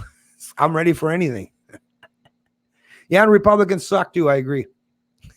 Especially them damn neocons, Enrica. Yes, we all agree that if Trudeau gets in October, it's not going to be good. But if Scheer gets in, it's basically going to be the same shit, just a different pile. There might be a little different scent to it, right? Might even have a little different color or texture, but still going to be another big pile of fucking shit. Stop trying to polish them fucking turds, for crying out loud, folks. He's just going to be disappointed. Bug out bag. Yeah, you should. You're doing great, Dad. Oh, boss man, Dad. Boss man, you're doing great, Dad. Who's this? Is this my son? I'm just kidding. That's your Toronto Raptors. You're doing great, Dad. That's weird. Do I have another child and I'm not aware? No, I'm just kidding. Okay, I got to get down here because yes. Sorry, calm down. Just, I know. No, it's all good. No, it's all good, Rick. I know. No, it's not. It takes 20 minutes to answer the comments. Yeah, I know. It's all good. Same with you, Gato. I'm sorry, everyone. I do get a little frustrated from time. But I listen, I know you both have nothing but good intentions. So yeah, I get it. Just get a little frustrated myself. That's all. Highly unethical. Okay, I got to get way down here, folks. Sorry. Bennett for Prime Minister. No thanks, David. Like I say, the only thing I would want it for, matter of fact, the only thing I'd be like you, Ron Paul kind of guy if I ever did. Like, even if when I was going to run, I would actually, the PBC was probably wise not to have me as a candidate because the people that I'd be knocking on the door, I'd be like, government's bullshit, taxation is theft. Be like, wait a minute, aren't you running for a political party? It's like, yeah, but I'm here to also tell you the truth. So yeah, I probably wouldn't have made the best politician. So maybe that was a wise decision for the PBC to not bring me into the ranks, right? Too much balls. Canadians don't like balls. Yeah, yeah. Some do anyways, Steve. We're talking about how the public view parties as leaders, but the PBC is actually a party. Right, exactly. Yeah, don't concentrate on leaders, folks. Jesus, worst thing you could do is place everything and emphasize like the man. Like that gets very cultish, right? We got to care about ideas. And the ideas expressly when you're talking about, being free is the ideas of freedom and liberty. That's what you need to promote. That forget about, parties and all. Promote the ideas of freedom, and trust me, it'll work out better for most people because then they don't feel that they have to run to a particular tribe. They can feel emboldened to bring that to fruition in their own lives. That's what we really want at the end of the day, is make people more personally responsible. And if they think that the party's going to do all that work for them, that's not going to do much to help them to be personally responsible. No, let's make the emphasis on individuality and personal responsibility and accountability. Then it'll play out better as far as I'm concerned. We're often times naive about how the world actually works. Okay, so that's a great, I'm glad you brought that up, boss man, because I actually think the exact opposite, because I actually know I have street smarts. I grew up in the inner city of Toronto, of Scarborough, the east end of it, and I was born and partially raised in where I was born and raised originally in New Brunswick in the sticks. I mean in the country, so country that people that live in the country say, damn, them people live in the woods. I mean, way the fuck out there. So I know the real world. I've lived the real world. I've never functioned with, I've always been in the private sector. Everything I've done in my whole life has been through the means of in terms of my occupation, that's voluntary. Every time I've been economically compensated for my work, it's because I've done it voluntarily. All right. So, but no, it's the people that are status. It's the ideologues that don't want to function in the real world, right? No, libertarians totally want to function in the real world. Like I said, government is the pretense that you're functioning in a world that doesn't properly exist. Because actually, if it wasn't for the fact that people believe in the state, my employer would never feel emboldened. If I went to work for an employer, no employer I've ever worked for would ever feel emboldened to say, hey, here's your paycheck. I'm going to pay you, let's say $20 an hour. Here's your paycheck, 40 hours. This is the X amount. It's like, but there's this much that's going to come out of it because I got to give it to this other person. And they claim that they're your authority somehow, and they should get access to your money before I even give it to you, right? Right? It's the people that believe in the state, these business owners that are actually supposed to have a good critically thinking mind that allow the government to claim priority or ownership over my paycheck. These are the people that are trying to function in a world that's, like I say, mystical beliefs, because obviously that's not a reflection of reality. I should have ultimate authority over my productive wealth or my income. No, it's the statists that are the fucking ideologues that don't know how to properly reflect reality. Libertarians are all about, listen, that's why I promote freedom, because I recognize people are always going to want to fuck me up, whether they come from the right or the left. There's always going to be people, or without either side of the pillow, there's always going to be people that are going to try to impose their will, their mandates, or edicts on me. A libertarian recognizes that, which is why I say, yeah, I don't want people to have the pretense. I don't want my neighbors to think like, if a guy's going to creep up my driveway and steal my four-wheeler, I want most of my neighbors to understand that if somebody comes into my driveway and I haven't invited them, I want them to all understand that the guy coming again in my driveway late at night with the black ski mask on is someone that has nefarious intentions and is going to cause harm to me economically if they get the opportunity to do so, right? I want my neighbor to believe in freedom. I want them to understand things properly. It's the people that have the belief in the state. It's those of you that do that are the ones that are fucking ideologues and can't think critically about anything. That's what it is at the end of the day, is because your brain has been so manipulated since you were about 4 or 5 years old. And even be able to put forth this, and nothing against you, obviously, boss. I know what you're saying. But no, actually, libertarian, I fully understand everything 100%. And if we had a conversation long enough, you'd realize, nope. Now, you might say some other libertarian, but once again, do they actually understand the philosophy of liberty properly? Because we're not all equal. That we should at least accept and embrace right here. Now, lots of people like to call themselves libertarian, especially nowadays. Libertarians like, oh, let's all be cool now. Let's all claim ourselves libertarian. Well, no, doesn't mean just because you call yourself that. Like I say, a lot of people like to call themselves, Santa Claus around Christmas time, right? Right? Put on a white beard and a jolly, a pillow under their big jolly suit, right? And then pretend, but they're not. They're not Santa Claus, are they? No, like I say, libertarians are actually the only ones that have a firm, genuine grasp on realities. That's what I would offer as a rebuttal to that statement. Thanks.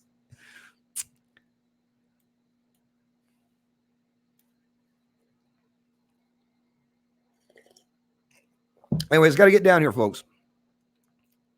Here's something yesterday, the nationalists skyrocketed. Nationalism, yeah. Vote harder, just watch the circus. Yeah, just vote harder, folks. Just a little bit harder. Just a couple more elections. We're almost there, right? Like I say, think about it. Even if you just go from a proper perspective of voting, ever since Canada was formed as a nation, have you gained and achieved more freedoms over the course of all those elections? Or have you lost? Has it been death by 1,000 cuts and you've lost a little bit of freedom here, a little bit of freedom there, a little bit? You know damn well that you have a whole lot less freedoms today than you did even at the founding portion of our country, or the supposed Constitution can, although once again, that's just adopted from Britain. But even the US, that country was much more freer, predominantly, even if there was a pretense of slavery, you still, like, the state was not nearly as big as it is today. So you actually had more semblance of genuine freedom back in the day than you have today. Actually, government, the higher and the larger government gets, the less freedoms that you actually have at your disposal. Well, if you allow them that. So no, there is no such thing as you're going to vote, right? If you just vote harder, you're not going to vote for your freedoms. Now, hopefully you can get enough people to think that way, or at least they have the pretense of freedom, because that's what I'm expecting. Like I say, the whole pretense of PPC and Maxime Bernier, just let's get enough Canadians at least starting to think about freedom. Because like I say, they're not going to vote for their freedoms. That's not going to happen. You have to change your culture. If you get a proper, healthy culture that respects their freedoms and promotes those freedoms, then once again, well, the voting will be downstream, and it'll just play out naturally, just by sheer fact that people respect each other's sovereignty and their freedoms. But no, you're not going to necessarily just vote, right? Showing up and checking off a box every 4 or 5 years is not going to give you the freedoms. And if it did, well, name one time that's actually worked. That's all I would ask. What's going on, Algeria? Algeria. People do not need to worry about splitting the votes because Liberal, Conservatives, NDP, and even Greens are all pro-war, pro-corporate, pro-UN, pro-forced medical intervention, and other. Exactly. Well said. That's an excellent statement. Actually, I agree 100%. Alegria. That's a pretty cool picture you got on there. Was that a butterfly?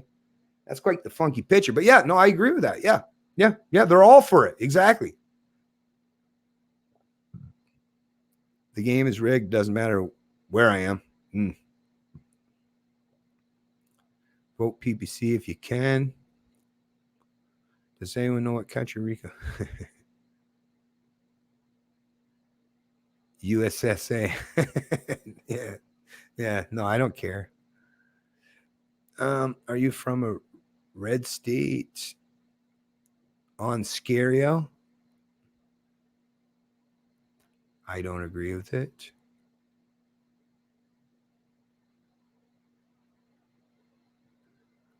Never abstract. With the flat earth.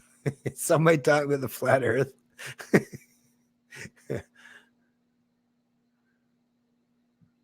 Libertarians want corporations to rule. What? Okay, what happened to this boss man guy? I thought he want corporations to rule the world. Which corporation should rule the world? Do you know that? Okay, I'm going to answer it just because I think at this point in time, boss man's probably trolling, but I'll answer the question just for the hell of it. You know what a corporation is there, boss man? You know what come to exist? Yeah, it's an act of legislation. Where do active legislations derive from? Oh, government. Oh, as a libertarian, not a fan of government, right? Kind of against it. Libertarian, freedom, liberty, the antithesis of big government. So corporations, the fact that they're a natural extension of big government, like government legislation. And if you don't believe me, folks, like I say, you don't have to go by what I say. Just type in. You don't even have to use Google. If you want to use DuckDuckGo or Bing or Yahoo, use whatever search engine you prefer and just type in corporation. What is a corporation? You'll figure it out soon enough, and it won't take long. You realize that it's an act of legislation right? It's a legal legal fiction, what's a fiction, right? It's not real. Doesn't exist. There's no person. They want to call a corporation a person. There's no such thing as a corporation that's a person, but they create a legal fiction, right? To offload responsibilities or personal accountability. Because why? Because once again, that's what fascists do. That's what corporatists, that's what cronies do. They don't want to be held accountable and personally responsible. If that was the case, think about it after the economic crash in 2008. How do you think that would have played out if there wasn't such thing as corporations being able to offload their responsibility and all that they failed, not just the people, but the entire economic system and structures around the world? Yeah, they'd all be held to account, right? We'd be able to actually hold those people to account because you'd be able to point to that person and say, that person is responsible, or those people are responsible, as long as you give them some umbrella protection called the corporation. Well, now we can't point to anyone. Now you sue the corporation. But if you sue the corporation, right, who suffers? Well, the investors, the people that buy the product, the consumers, the employees, right? The employees didn't do anything. So once again, it's just a big giant umbrella to allow nefarious shit to happen economically without anyone actually being held responsible. So libertarians want corporations?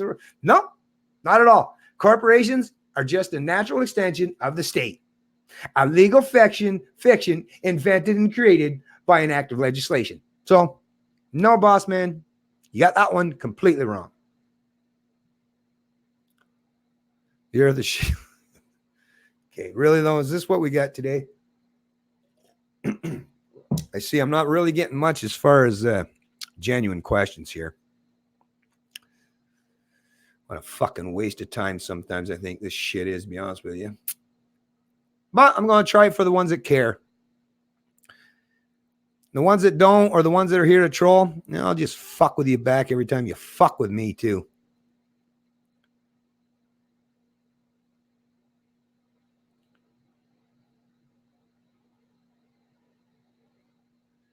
Albert just needs to create their own Alberta.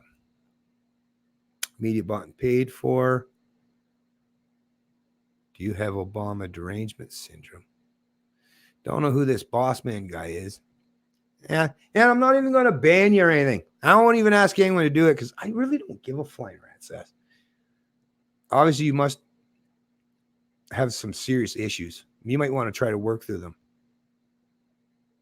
We need to adopt and apply it. This is why libertarians are so unrealistic. It's all grandiose visionary nonsense without a sense of strategy. Real political movements know that success is all about execution. Oh, like I say, I'd like to see how much success you've attained in your life. And then I'd ask, what do you consider success in your life?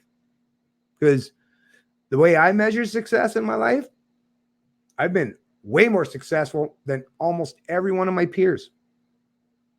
Basically, almost every endeavor I've ever undertaken in my life, I've shown to be mostly superior to most of my peers. Like I say, whether it's in figuring out how to build engines, build fences, build decks, porches, or just build anything. Or once again, even after I've built my engine and take my machine to the track and raise people, I've shown that, yeah, I'm at the top of those ventures too. Even now, doing my modern things as YouTube, I recognize that I can achieve and attain a certain amount in comparison and contrast. Now, like I say, I'm not going to compare myself to someone that has a whole lot of resources more than I do. Because once again, if I had the resources, think about how much more I could do with that. But based on the limited resource I have, I've never met one human being since I've been alive. And you can call me bragging or whatever the fuck you want, but I've never met one human being that have managed to attain as much success as I've done over the course of my life with as little resources that I've ever had afforded or fronted to me. So, right? And that's just a reality. So that's what I mean. That's why rhetoric's rhetoric. I deal with a reality. And as a libertarian, I've seen how reality's played out. And most of the people that insult me or try to deride me are people that, if we just sat down even one night and just talked about, well, how's your life been? How successful? Most of the times, like, oh, yeah, see? Yeah, you probably should have shut up, right? You probably don't have much to speak about for yourself, right? Even if you're a billionaire, a lot of billionaires fucking hang themselves, right? Billionaires fucking hang themselves. Billionaires hang themselves. So how much success have they really attained in their life? Right? Once again, how do you measure success? The way I measure it, I've been very, very, very successful. And I expect I'll continue to be successful until the day I take my life. Or take my last breath, sorry. Because I'm always going to be ambitious and emboldened, courageous. I have the proper philosophy. I have principles. And I'm not one of those people that'll shy away from controversy or back down from anyone. So, and it's been a good strategy. But then the other thing, because I'm a libertarian, I don't seek to use force of violence. So it means that I don't have a whole lot of people that are my enemies or want to cause harm to me. Why? Because I don't go out purposely try to cause harm to them preemptively. So I don't have to constantly be looking over my fucking shoulder all the time either. So I can say, rhetoric, I'll take reality. You can have the rhetoric, I'll take the reality. It's not unrealistic at all. Matter of fact, most people live as a libertarian in most times of their life. Matter of fact, most people that have been successful, they've done it through voluntary means. That's all.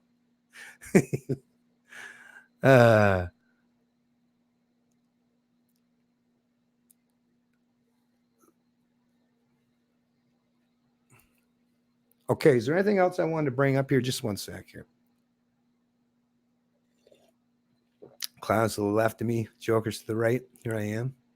Not stuck in the middle, but hovering above the entire first go spectrum. Nice. Rika's in the space station. No, just kidding. I'm in the field. In the field, Howard G. I'm not sure what the field is. He was not cleared of collusion or obstruction. The opinion stated that made a not be charged. Oh man, it's all rhetoric, dude. If they had something to nail fucking Trump on, you know damn well they would have done it. Come on, like really though. Just keep hoping. Cross your fingers. Just cross them tighter.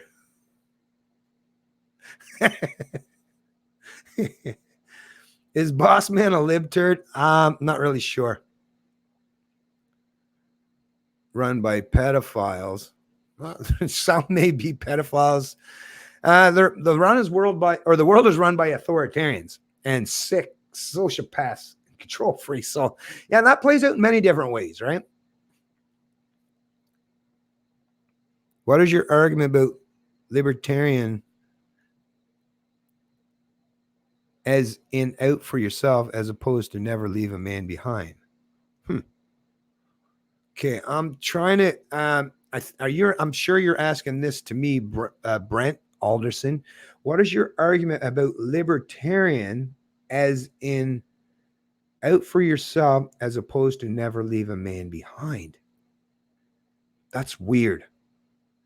So you've heard the fact that libertarians promote individualism, and you think that just means they live on an island all themselves. Like, do you understand?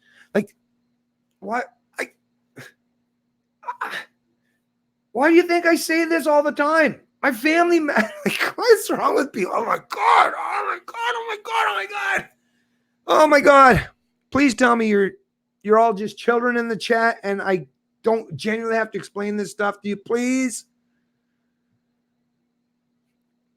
I would never, like, if someone, like, let's paint a scenario where, like, this guy saying, why would I leave? What? If I had someone that, what, you think I don't have fucking friends or fans? I would never leave anyone behind that I care about, that was willing to respect me and my sovereignty and treated me as a free human being, right? So I'd be all more than willing to protect and defend those people as well. What the fuck is wrong with you? No, but if the guy that was laying in the ditch beside me wasn't, just because he was part of my regiment, let's say, I'm in the Princess Patricia regiment, right? At a Gage Down or some shit like that, or Petawawa, I believe, or whatever. Anyways, and I grew up with a couple dudes, and man, we've been friends our whole life. I understand who they are to their core, and they're really good people, moral, upstanding people, and they just happen to be in the military together. But then there's this other guy that it was just a failure, in and out of jail his whole life, or whatever, or just a bad kid. And finally, his parents just finally convinced him to go in the military. But he's a really, really big piece of shit. But he's good at carrying a gun, right? It's like, if we're engaged in battle somewhere, right? And the choice comes down with either I live and survive by escaping, encroachment in our territory in some way or some bombardment, and I can either save myself or I could possibly sacrifice myself for that piece of shit, right? Oh, that's why, like I say, that's why I deal with individuals. Is some people I will sacrifice myself for, or at least attempt to sacrifice myself, or might have the willingness to do so. But should I do it just for everyone? No. And the time you've placed yourself in that position, well, then you've taught yourself to be a good little slave to the ruling class. And I know all about you people because I've met many of you. You'll fucking sacrifice yourself for the most stupid, idiotic things on the planet. Matter of fact, you're not doing one damn thing. Matter of fact, hopefully you don't have a family. And then if you are just willing to sacrifice yourself for anything, then hopefully that you will give up that sacrifice.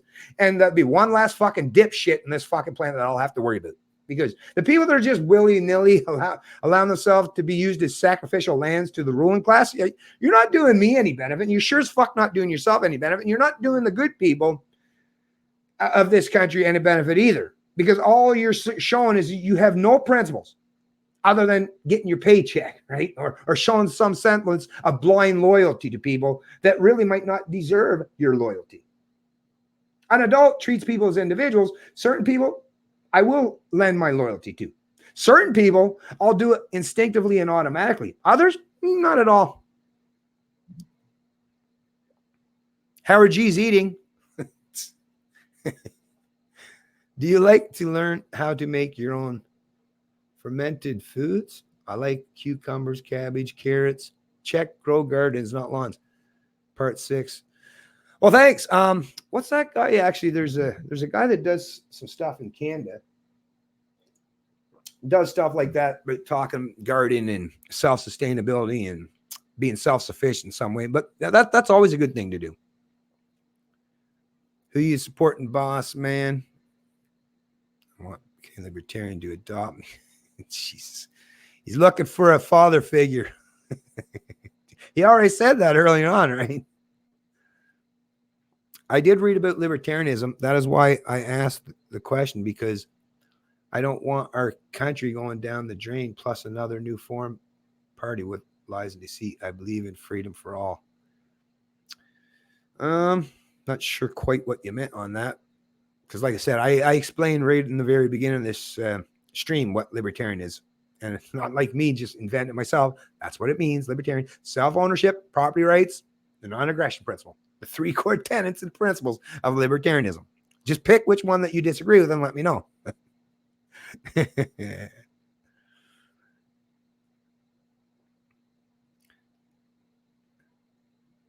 What do you do for a living? Are you talking to me? If you're talking to me, now I'm in construction.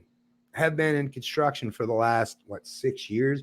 Right now, today, I was doing insulation, blowing insulation, but there's not much work going on right now. And I was doing some fence building with a company that didn't work out too well. So right now, all I have left is blowing insulation. But like I say, not much work going on right now. A lot of the housing starts aren't for the first 4 or 5 years in the GTA area, Greater Toronto area, there was lots of upstart housing development. So there was lots of ways to get jobs in the construction field. That's greatly diminished, I'll say. So right now, like I say, very minimal in terms of job prospects or opportunities. And because give you a little more background. I was a truck driver by trade. So my entire livelihood rested and reside on my license. I had a few beers while I was having my ATV, driving my ATV out in the middle of the sticks in rural New Brunswick. And because now government has imposed mandatory minimums and they have cops out there looking to make sure you get trail passes and insurance and the bootlickers, the order followers. Long story short, they fucked me out of my livelihood and career as a truck driver. My license is my livelihood. Mandatory minimums destroyed my livelihood. So I was a truck driver. That's what I used to be. Very productive. All year, gone away from my family for weeks on end.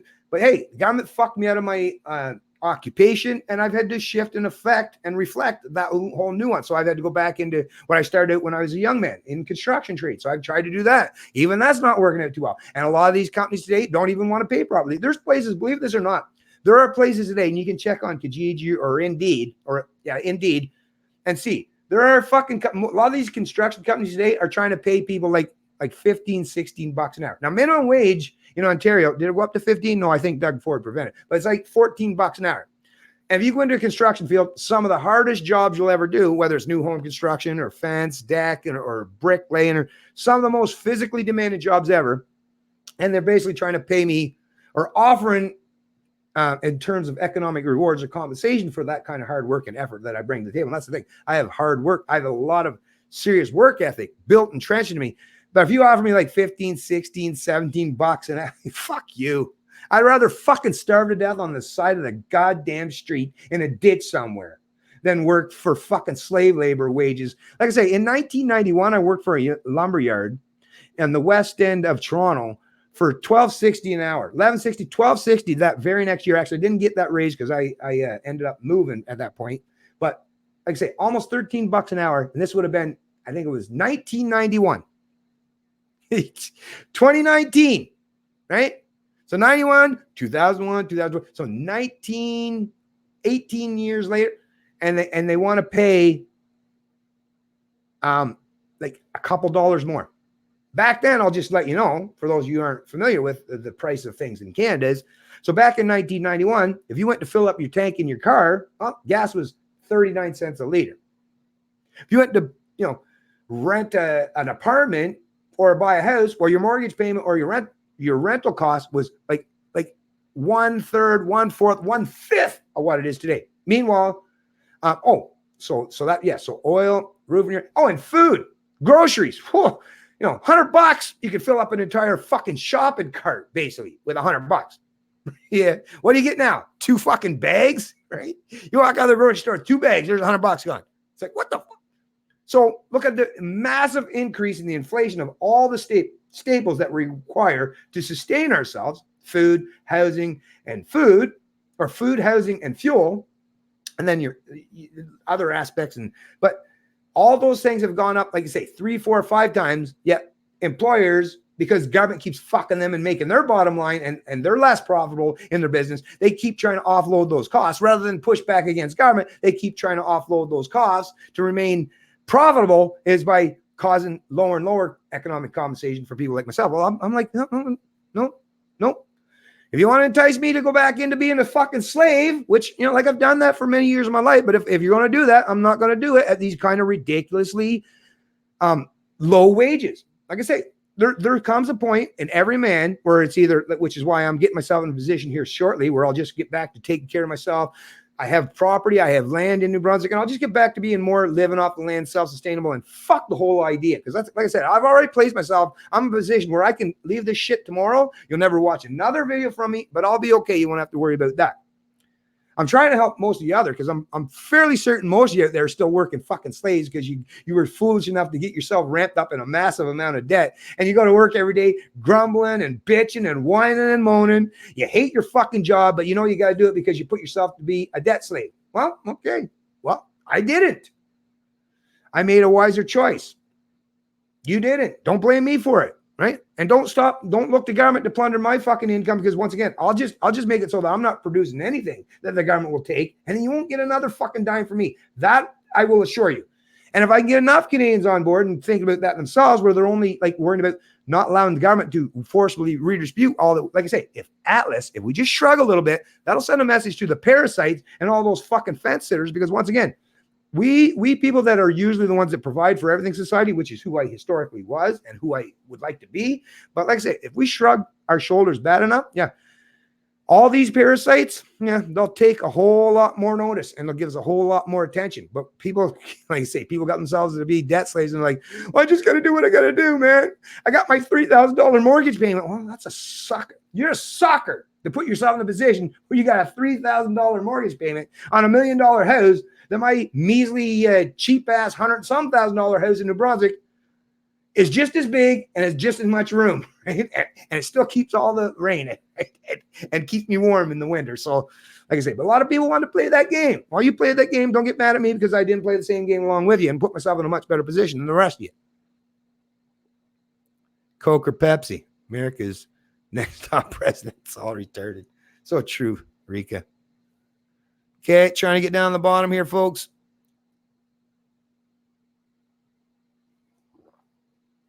Revolutions suck. I'm all about evolution, because revolution, it's like you're going to get dizzy on those revolutions, folks.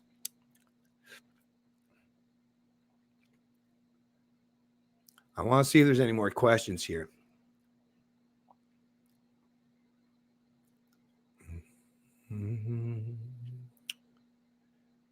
Scrolling. Looking for a question mark.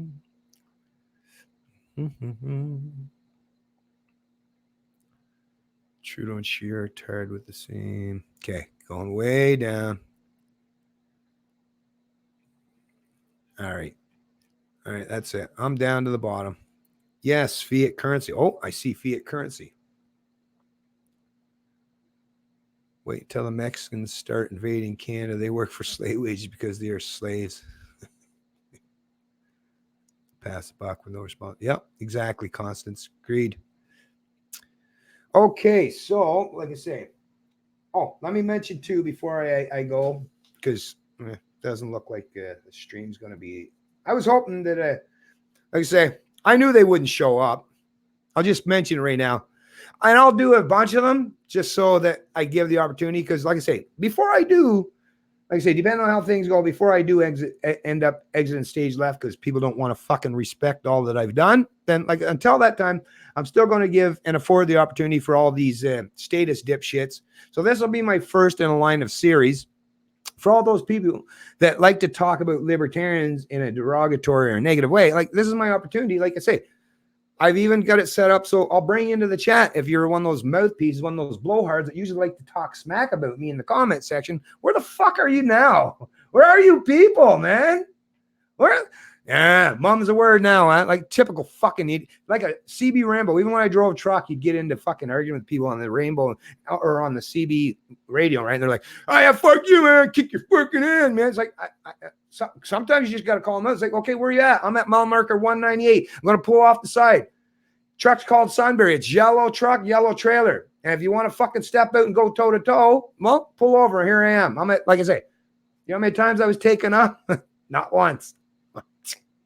People like to talk smack until someone's willing to hold them to their fucking bullshit. And then you find out like their tail goes right between their legs where it belongs and they whip her off away, which is what I see for most of these people that have a problem with libertarians or misrepresent what libertarianism means is they like to talk smack when you can't actually challenge them or look them in the eye or go toe to toe with them.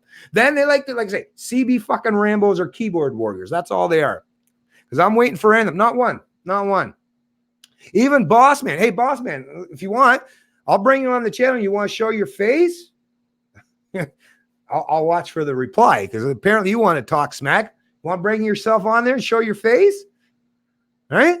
I'll bring you. I'll do it. I'll send you a link. All you got to do is give me an email or a social media page where I can message you. Like I say, I'll give anyone the chance to come on here and talk fucking smack. You don't have to do it in the comment section. You can do it in real time. If you want to, I'll give everyone the opportunity. Why? Because I'm secure.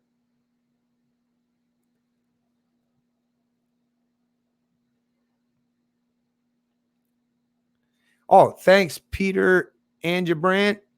Appreciate that. Okay, back to the banners.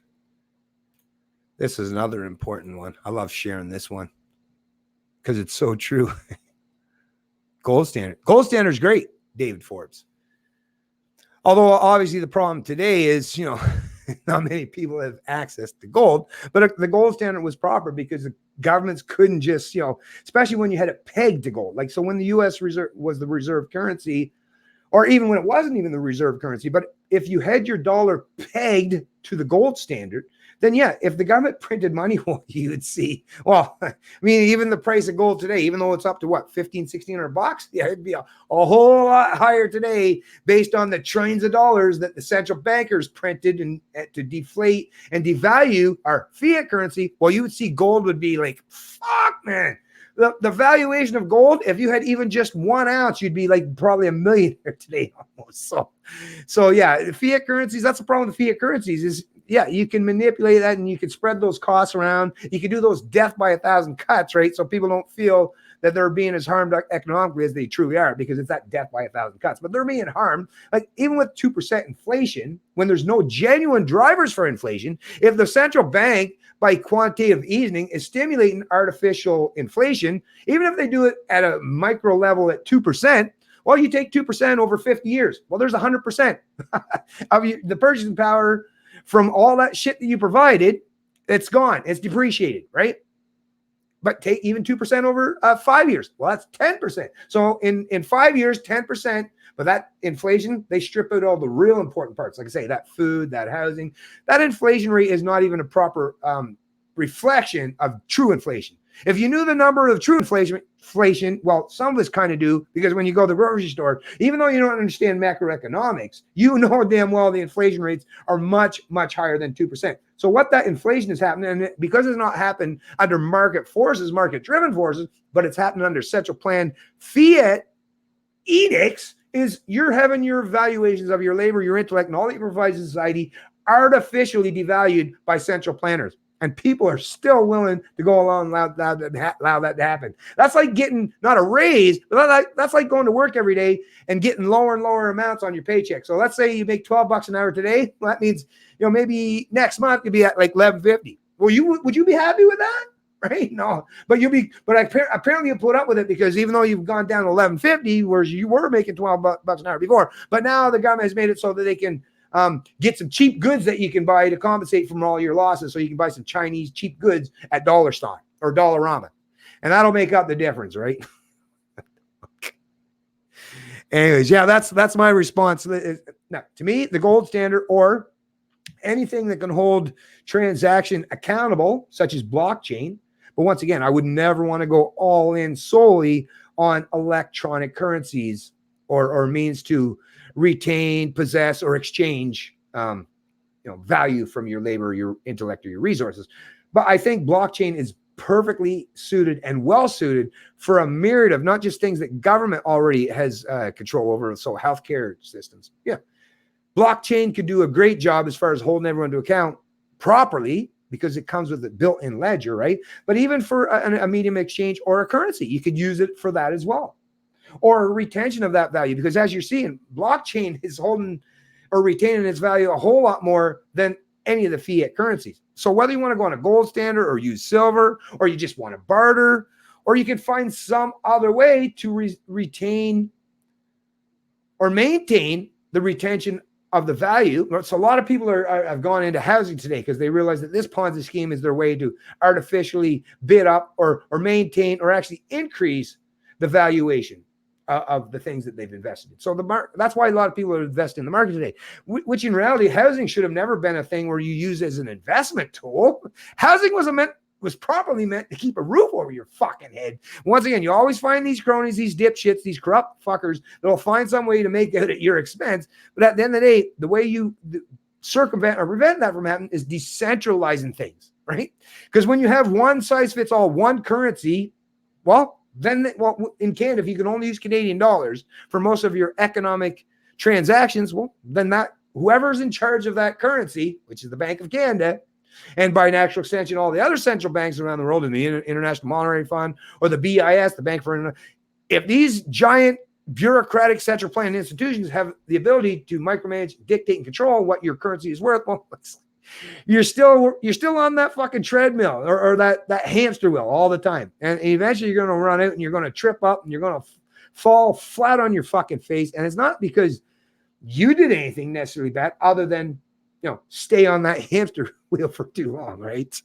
It's a shame that all that your central planners have offered you is an ever increasing hamster wheel, right? I say that's a bad place to be. It's a bad position to be in. So gold standard, cryptocurrencies, silver, anything that you can use to get big government or central planning or wealth or income redistribution out of the equation, where you can actually keep and maintain or retain all that productive wealth and income that you've built up over the course of your life. Whatever you can do to help that, right? That's I'm on board with that, and I support it. Okay.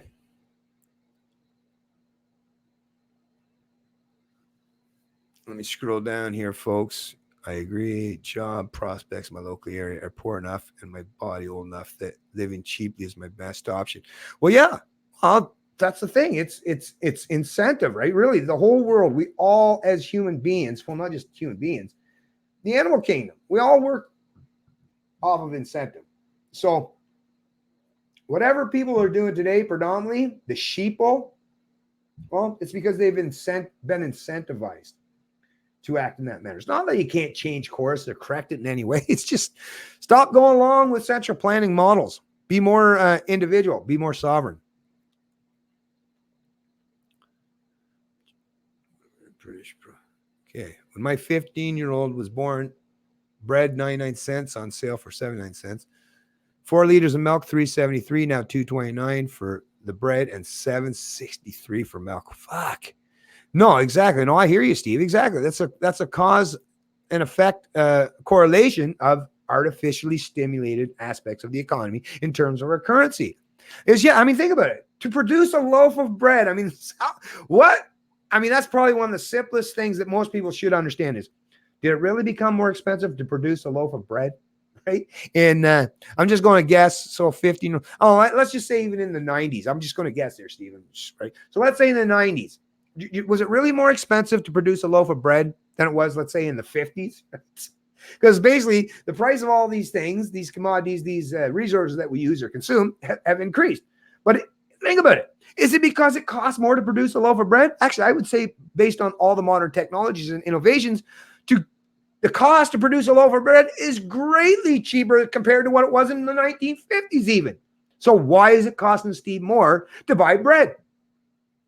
Through central planning, big government, and artificially stimulating the economy with these quantitative easing programs where they just, like I say, they just print money and spread that wealth around however they see fit. But once again, the minute you print something and spread it around arbitrarily, well, you've devalued it.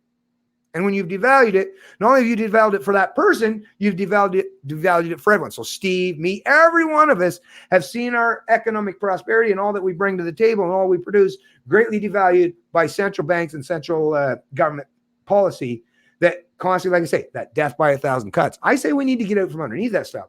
That's what we have to do at the end of the day. And the technologies do exist.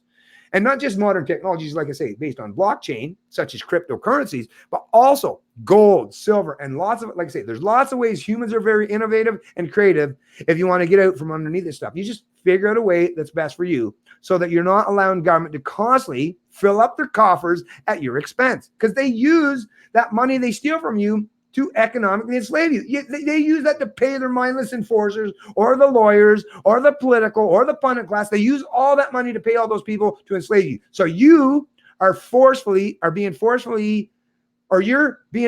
to pay for your own enslavement. At the very least, I'm not saying they're not still going to try to enslave you, but come on, at least greatly reduce how much you're contributed to your own enslavement, right? That's a pretty good suggestion, don't you think? That's a good recommendation. Don't contribute too much to your own enslavement. Right? Makes sense to me.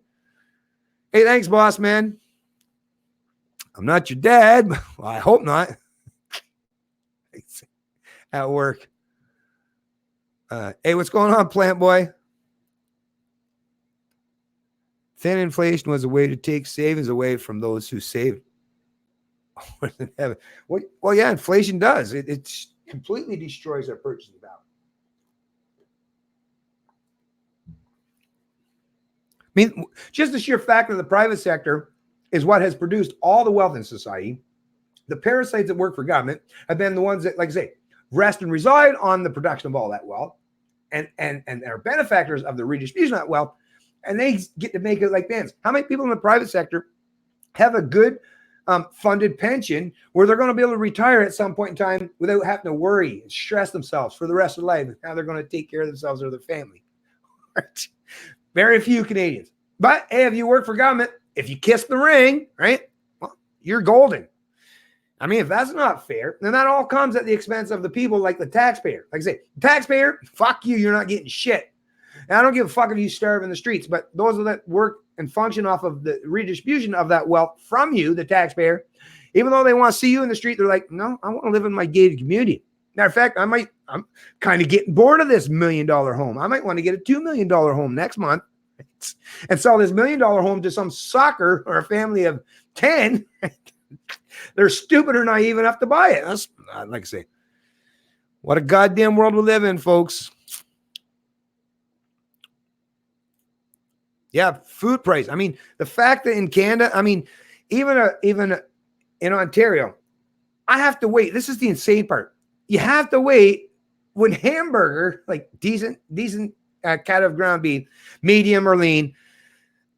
If $3.99 a pound is like, oh fuck, it's on sale, yay! $3.99 a pound. Holy fuck! That's like I say, just 10, 15 years ago, be like $3.99 a pound. You'd be like, oh no, we'd never pay. That's ridiculous. That's an exorbitant amount because most people, 10, 15 years ago, were probably used to paying like what, 99 cents, buck something a pound or whatever, $1.69 or I don't depending on. But now you're seeing it's like what? It's 2 or 3 times that, and that's just to have hamburger, right? It's not like ground steak.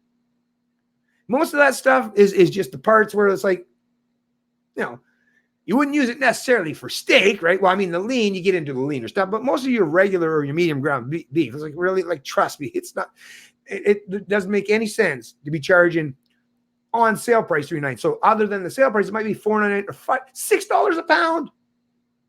Fuck, come on, are you serious? That's like $6 a pound. What do you get? 3 decent sized burgers out of a pound? Basically, right? By the time it all, the fat and everything that shrinks and all. So you get 3, so $2 a burger. I can go to fucking McDonald's, right? They can pay employees. They can have all that infrastructure. They can have all that stuff. And I can get a burger at McDonald's, right? For cheaper than what I can do if I go to do all that shit myself. What kind of world do we live in where that's the current economic environment where fast food restaurants that have a whole lot of extra expenditure and stuff, but they can provide these services or these products cheaper than we can do, even if we do it ourselves. I say, folks, messed up stuff.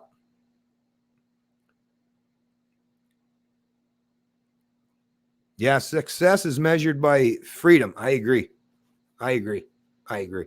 Nah, it's not money, boss man. Nah, because like I say, I've seen a lot of people that have a lot of money. Matter of fact, like I say, especially the boomers, as a Gen Xer and was born and raised by a lot of boomers, a lot of boomers got a lot of money. Well, they got to jump in early on in the Ponzi schemes in terms of big government initiatives and socialist policies and programs, right? So they got, like I say, really early adopters. They get in on the ground level in terms of that particular Ponzi scheme. And I've seen, economically, my God, I've seen the boomers, and I'll even admit I'm a little bit envious at times at the boomers, how well they've made out based on this current Ponzi scheme, this economic structure that they predominantly voted in to bring or to sustain. But in their personal lives, holy fuck them. Like I say, they can have their money, keep it, take it, shove it up your ass, eat it for all I care, because I've seen it's not brought them any happiness. Matter of fact, some of the most miserable, divisive, ignorant, ill-informed, angry, ugly fucking people you'll ever meet in your life. And yet they got all the money, right? Tons of money, but the most miserable fucks ever. And they're not even happy in their own life. They're still looking to fuck social and economic slave future and successive generations. So now, like I say, they got money, but they got no freedom. Their mind is enslaved. And it's enslaved to the bottom line, right? That's the problem if you don't have a healthy psychology, a healthy philosophy, and some good morals and principles as your driving or guiding force. They say money as much as require it, and it's definitely necessary, but no, money is not what creates freedom, right? No, hell no. Because if it was, I would have made that a priority. And if you don't think that I could have been good at making money, if I had to prioritize making money, if you don't think I'm confident enough to make money, well, then you just don't know me well enough. It's not been the most important driver in my life. Luckily, I've made the drivers of my life love, family, friends, compassion, enjoying sports, leisure activities, right? Freedom, going to do things that I enjoy, that just brings the smile to my face. That stuff, and those are imprinted and implanted in the back of my brain, and you can't take that away. Matter of fact, I could lose every dollar I had tomorrow, and all I'd have left to keep me going would be all those amazing memories that weren't built on dollars, but built on love, compassion, and strong relationships. That's what, like I say, that's what's greatly enriched and rewarded me. So I would agree with David Forbes, not with the boss man. Success is measured by freedom.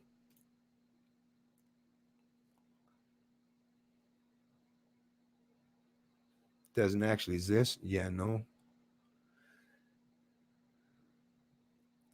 Well, that kind of is true too, Tom.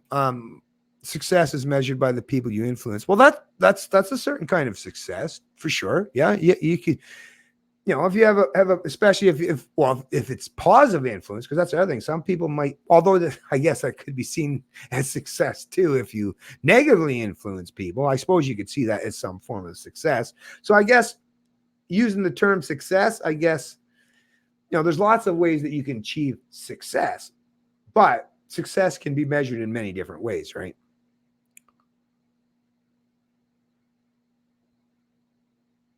Yeah, mine too, Rika. My empathy for state is wearing thin. Mine too, which is why I'm, like I say, I'm doubling down my efforts. I'm doing, like I say, between now and October and even the end of this year, I'm working hard, folks. I'm working hard. Keep going. But yeah, my patience is wearing thin. I'm with Rika. How much more time am I going to spend if people, like I say, even today, still, I mean, if I was to measure my amount of success in terms of my channel, I'd say I've been mostly a failure. If I was honest and reflective properly, I mean, I've been doing this on my own channel but once again, that's not my failure per se, but because it's my failure to get people to respect what I got to say, I guess, maybe. So I guess it is kind of a bit of a failure, or people to adopt the kind of critical thinking skills or even the principles that I espouse. So in that way, I think I've been somewhat of a failure. I mean, I guess I can say if I compare myself to people that have, much lower in numbers in terms of YouTube subscribers. So, but that's the thing. I don't like to measure myself against people that are, down at the bottom. I mean, in any endeavor, you really, I mean, you do kind of have to keep it kind of in perspective, but I don't always want to measure myself against people that are way down at the bottom. I like to measure myself against people that are way at the top too. And if you think about the people at the top in terms of YouTube or promoting, what it is to be a free human being or politics or philosophy,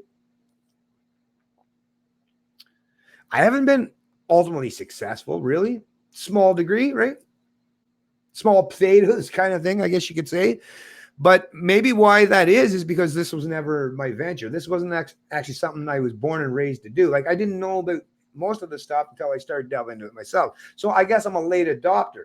Maybe my success is going to take a little while longer because once again, I'm a little late to the game. Like I say, most of the time while everyone was playing around with politics and all this shit, I was driving up and down the road delivering everybody's products. Right? So I'm a late adopter, but so far, like I say, this endeavor somewhat successful. I mean, for a Canadian, I guess if I say as a Canadian, kind of successful.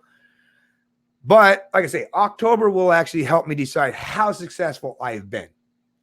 And not just me, but a whole lot of other people like me. That'll be a big determining factor. Will send a message to me just how successful people that are promoting the aspects of liberty and what being a libertarian is all about, how effective we have been as individuals to get people critically thinking about these issues. Hopefully, I think we've done a decent enough job, but it might be one of those things that might have to wait another 10, 20 years before Canadians are ready. I think maybe Canadians I think they probably do have to do a whole lot more suffering, right? That's usually what's required or necessary for people to get the point where they actually start to think about things critically is they got to be placed in that position. Most people today want to live in this, don't see no evil, don't hear no evil, pretend it doesn't exist kind of thing, and just go along, get along. Drink more drinks, smoke more dope, pop more pills, right? Put yourself in a state of mind where you're just not thinking about anything anymore. That's what most people find themselves in the position today. How long is that going to play out? How long can people keep them in that state of animation where they're not even actually living, they're just kind of go along to get along? I don't know. This is an experiment I've never lived in my entire life. So I'm living it out in real life. I don't know how this is going to play out, but I would imagine most people can't go along indefinitely this way. Something's got to give at some point in time, I would think.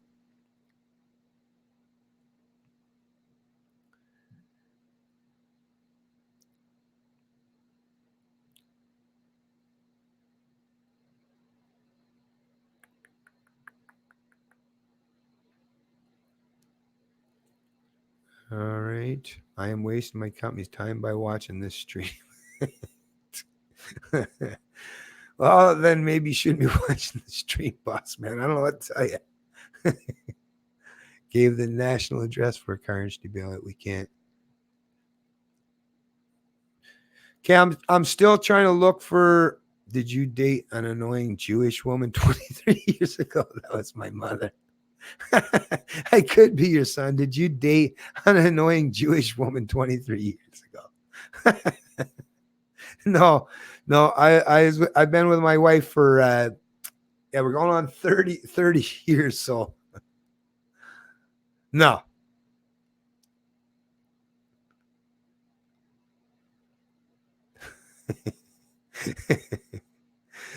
Did you think Trudeau's actually as virtuous as he portrayed?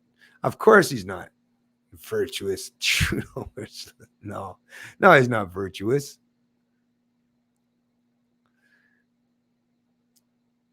Growing up 25 cents per liter. Yeah, so you're older than I am, Tom Wobberly or Mobberly. Because yeah, I remember, like I say, 39 cents. Actually, when I was younger, it was probably earlier than that. But until I started driving, I probably didn't pay much attention to the price of gas. So I might have even, like I say, I was born in 1970. So I might remember in those real younger years where it might have been down around there. But no, for the most part, I mostly remember once I got my driver's license. So, and like I say, around that time, it was in the 30-ish cents range. And then, like I say, the one number that sticks out to me is like it was always 39.9. And then the weekends it'd go up to 42.5.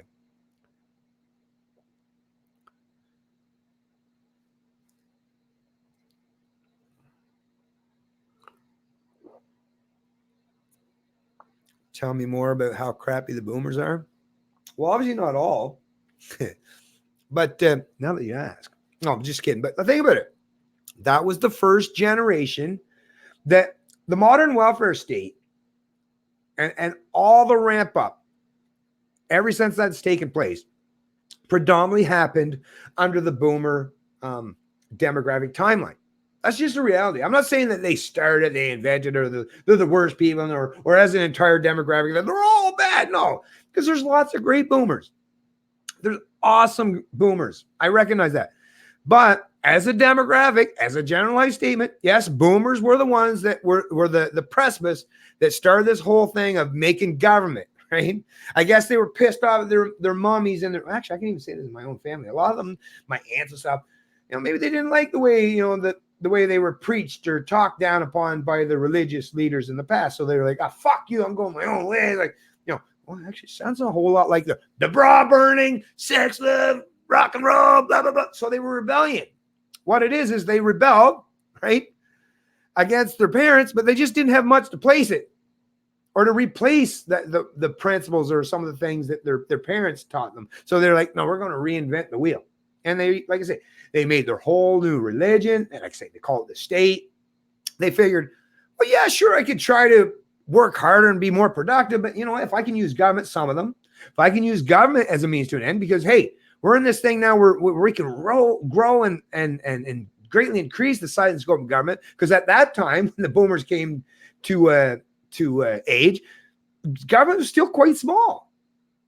I mean, Christ, it was only their parents before them, the greatest generation. When, the World War I was taking place in Canada prior to 1917, there was no such thing as an income tax. If you were someone born and raised in Canada prior to 1917, you didn't pay one fucking dime out of your paycheck or anything that you ever made to any fucking central planning government. Your paycheck, you're like, if you got, $10 for your day worth of work or whatever the hell it would have been back then, $5, whatever it would have been back at the time, you got $5. It wasn't until the Temporary War Act measure, right? Oh, we got to intervene. We got to interject ourselves because the Queen's having trouble over there and they're going against the Nazi, or not the Nazis at that time, but Germany back in World War I. So we're like, we need this Temporary War Measures Act where we can take, 3 or 4% of, and that was mostly not everyone's income, but the aristocrat or the middle class, I guess, but plunder people's income to pay for the war efforts. And that was supposed to be a temporary act, right? So it was, I guess you could say, the greatest generation kind of started down that road a little bit, but they kept government at bay predominantly and quite small in scope. It wasn't until their kids, right, the boomers, like I say, come to age like, oh, so you can do that, huh? Yeah.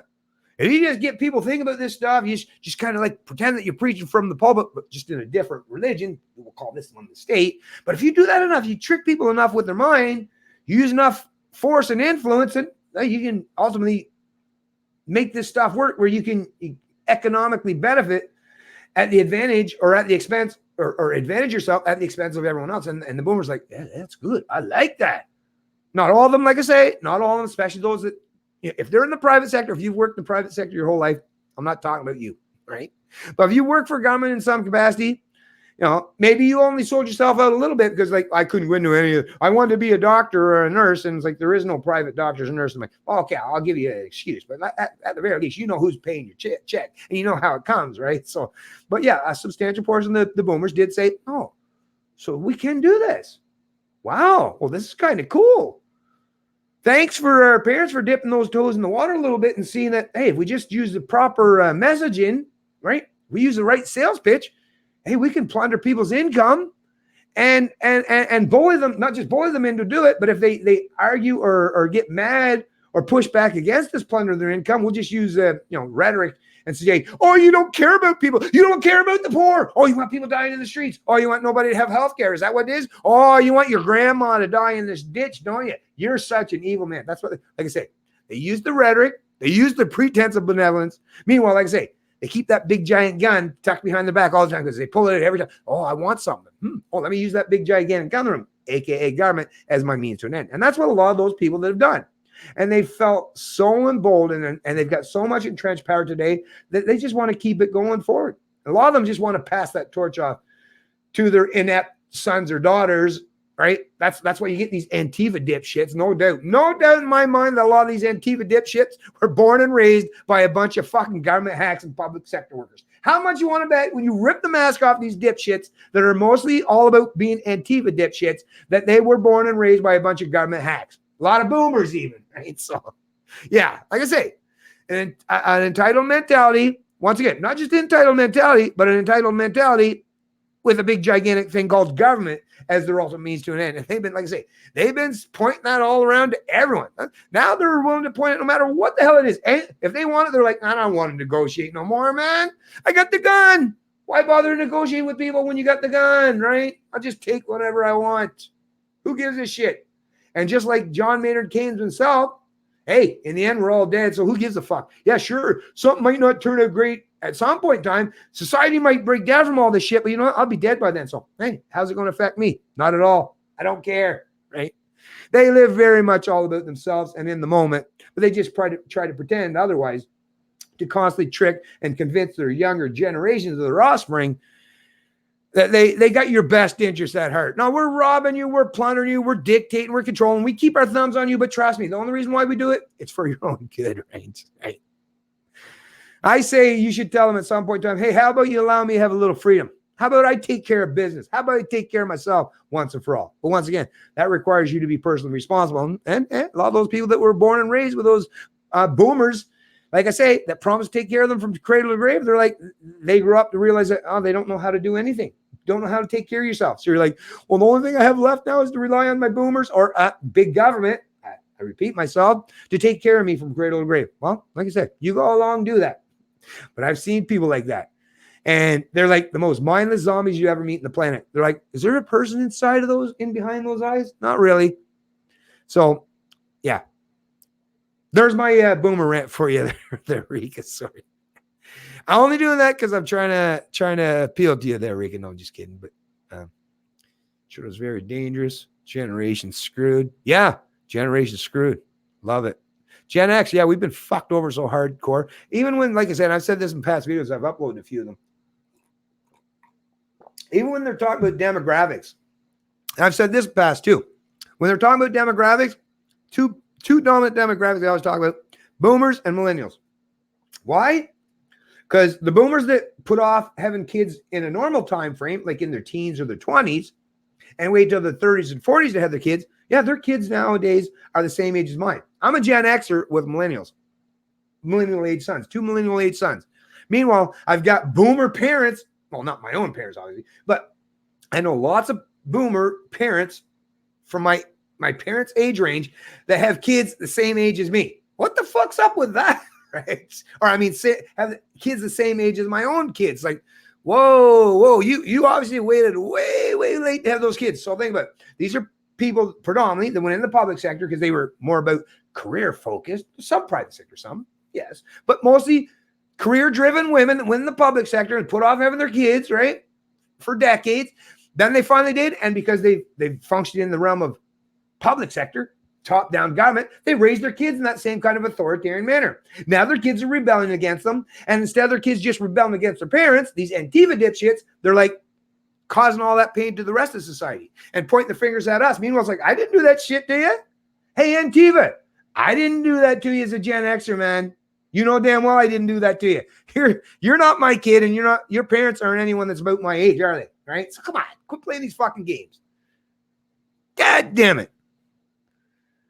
Somebody get me to go on a big fucking rant. I feel like ranting hardcore. Gen X.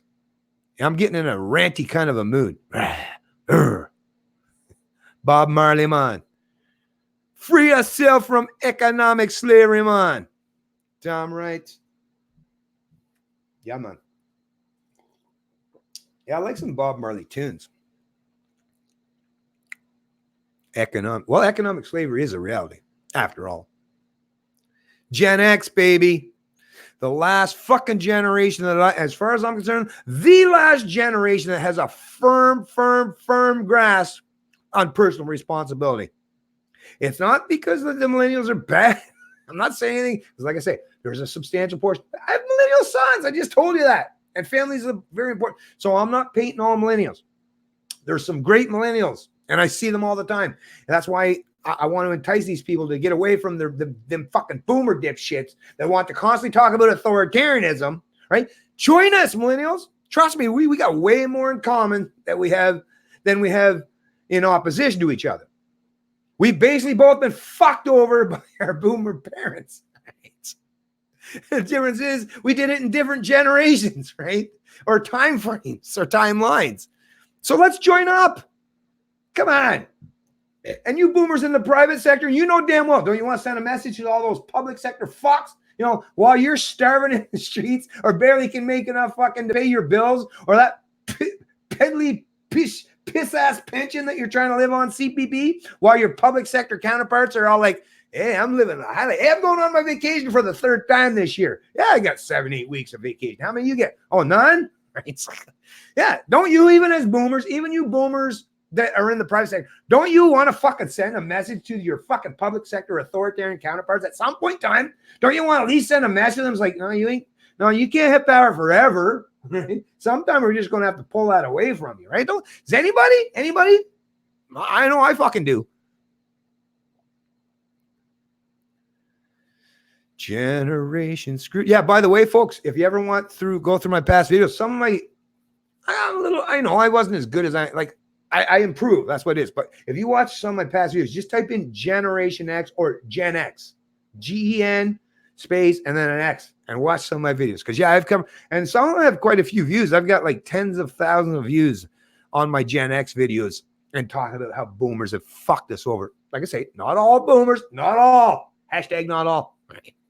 But I'm saying the ones that have, right, the big government fucking dipshits, the authoritarian type, yeah, I've reeled on them multiple times. And if you want to be entertained, yeah, and informed at the same time, check out some of those videos. What would replace the state? Well, the state, just call it a state of mind, right? Nothing would have to replace it. You don't. It's just, as far as I'm concerned, it's a state of mind. So if you believe that you just got to give this person authority over you, just remove that part of your mind and find a way to make that happen. So what I usually do is, let's just do it as an example. In any scenario, healthcare. Why does government have to, why do we have to give money to this bureaucratic institution if we want healthcare? The doctor is the one that provides the healthcare, right? Or the nurse or the orderly. So it's whether you want to, hey, let's talk techie. Let's talk modern. Let's talk to the millennials in the language they understand, right? Let's do peer-to-peer, right? If I want to reward and compensate that doctor for providing the service, well, it's not going to work out very well if there's a bunch of levels of bureaucracy. So let's say they take $100 from me. By the time I've gone through multiple layers of bureaucracy and big government, by the time that money gets to the doctor, it might only been $10.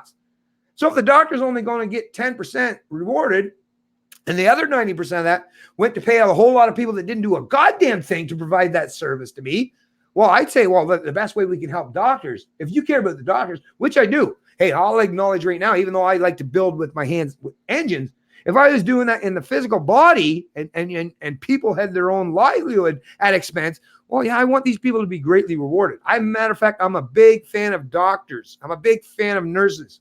I'm a big fan of anyone that's in the health field in the profession. And I want them to be greatly rewarded based on the merits and what they bring to the game, or what kind of skin they put into the game or into their endeavor. So I'm saying I don't know how it's going to work out, whether it's healthcare, whether it's any service or any commodity or any product that you ever consume, is, like I say, let's get adopted to modern technologies where we can do peer-to-peer or pay-to-play or direct compensation, rather than playing this weird game where we have to go through, like I say, a myriad or a labyrinth of bureaucracy, which all these people are skimming off the top. That's what I mean. All these bureaucrats that aren't providing any of that are skimming off the top and probably making it even better than the doctor is. Don't you care about the doctor? I do.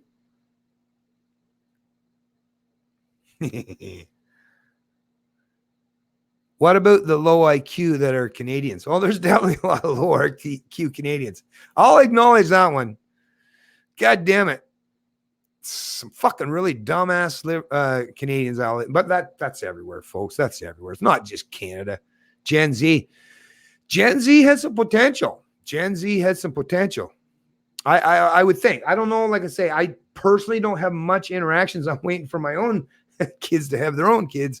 And so actually, by the time my kids have kids, probably won't even be Gen Z. It'll be back to A again or something. But either way, but Gen Z, I mean, it could go either way. What it is their psychology is going to be affected, and even their politics and their internal philosophies all going to be a reflection in how, whether their parents and grandparents and how that all played it. So I don't know how Gen Z is going to play out. They might become more conservative, but I would even say, does that necessarily mean it's a good thing? I mean, in some areas, economically, as long as we get to the point where we're not economically enslaved in future and successive generations, I want that to be the case, but I sure shit don't want a bunch of social conservatives running the fucking country either. What the hell? Social conservatives are every bit as much of a threat to my liberties as these goddamn proponents of progressivism are. It just depends on which way I want it. Do I want economic hardships or social hardships? Because that's really what it comes down to at the end of the day. The authoritarians from the left and right will bring, that big thumb into the issue. Is just that, like I say, do you want them to be doing economically or do you want them to be doing socially? I don't want neither. We had good tunes.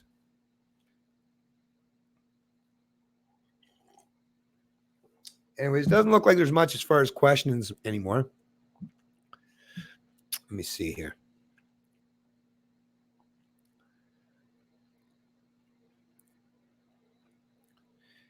All this talk of food is making me go right on. Hey, there's a check mark in this. That's weird. What is that? Let me go to my YouTube channel. I seen a check mark. Oh, here we go. I read and you know the answer. All right. All problems go back to baby boomers. Well, I wouldn't say all problems, obviously. I don't want to lay all the responsibility and the blame just at one demographic. Because obviously there's a lot of people, even in my own generation and younger, there's lots of blame to go around. That's for sure.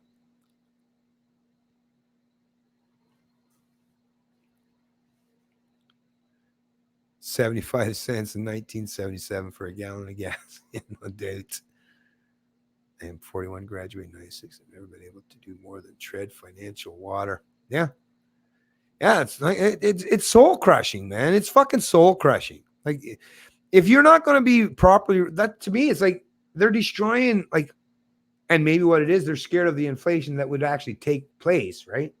I think the boomers, they're trying to actually, I think once again, I'm just hypothesizing. I don't fucking know, but I mean, maybe central plan, maybe people are like, let's greatly degrade the Gen Xers because, man, if they're productive, if we stimulate the economy properly, holy shit, there'll be some productive, that the inflation rate will get so out of hand that we won't be able to keep a lid on it. That could be the case too, right? It could be just the case they want to disincentivize genuine economic growth, because as long as they can disincentivize genuine economic growth, and the only growth that actually happens or takes place is based on, falsely stimulating the economy through fiat currency or printing our money or our dollars, well, then they can control it. Now, that's one thing I will acknowledge with a substantial portion of the boomers. It's all about control. So to them, they just want to maintain the control. So that might very well be that they don't want to allow the next or successive generations to have full-on growth in the economy, because then it'll be the inflation rates, like I say, because of the valuation, the Ponzi scheme they set up, the inflation rates will get so exorbitant, we might get into hyperinflationary scenario where it's, you got to go to the store and it's like, oh, it's $1,000 for a loaf of bread now, is it? Right? Because once people get in that area, then the entire society starts to break down. So that could be a case. That could be an explanation. That could be a causal effect or a causal reasoning behind this constant central planner, this push to manipulate the economy. Don't you think? It's just my thoughts. Like I say, just me thinking out loud, folks. If you're doing a better job, offer it up. Because like I said, I love to be questioned. I love people to push back because I like to think about things. No. Sorry, folks. All right, scrolling way down again, folks. Gen Xers got the shaft. So I gotta say, folks, we've gone so far away from what the original. That's why I said I'm gonna have to do it as a series, because I kind of figured the first one. I mean, I really appreciate all you did show up, like I say, but this is just me. Like I say, I want more people joining into the chat other than just the average or just the regular folks. I need to be able to reach to the people that need to be heard. And I don't know how else to do that. I really don't. Because and I get that even a lot of you people probably don't have real close relationships with some of those damn lefties or these far right dipshits. So I don't know. It's a hard thing. I don't know how we're going to get ourselves out there where these people are listening to us, unless maybe, secretly when we're not looking, right? When we're all sleeping, maybe they'll watch the video. I don't know, but there's a lot of people that I really need to reach out to, and I don't know how to get it. I don't know how to get the messaging out there. I don't know. Maybe one day I'm just going to have to, like, someday maybe just make a video that's so fucking controversial that everyone will just share it. But then, like, they'll use that as the means to, it's like, but then I made 1,000 videos to try to do things right. And if I do one to get or garner more attention for myself, so that I have the ability to spread my message more around, that's like, well, they'll all use that one video they did that probably didn't come across great, just to more sensationalized, just use that against me and forget about the 1,000 videos I did before. So I don't, like I say, this is a hard realm to navigate, I'll admit. And I'm a bit of noob in this whole thing when it comes to playing politics. And most of my life, I didn't really give a fuck about politics. Right?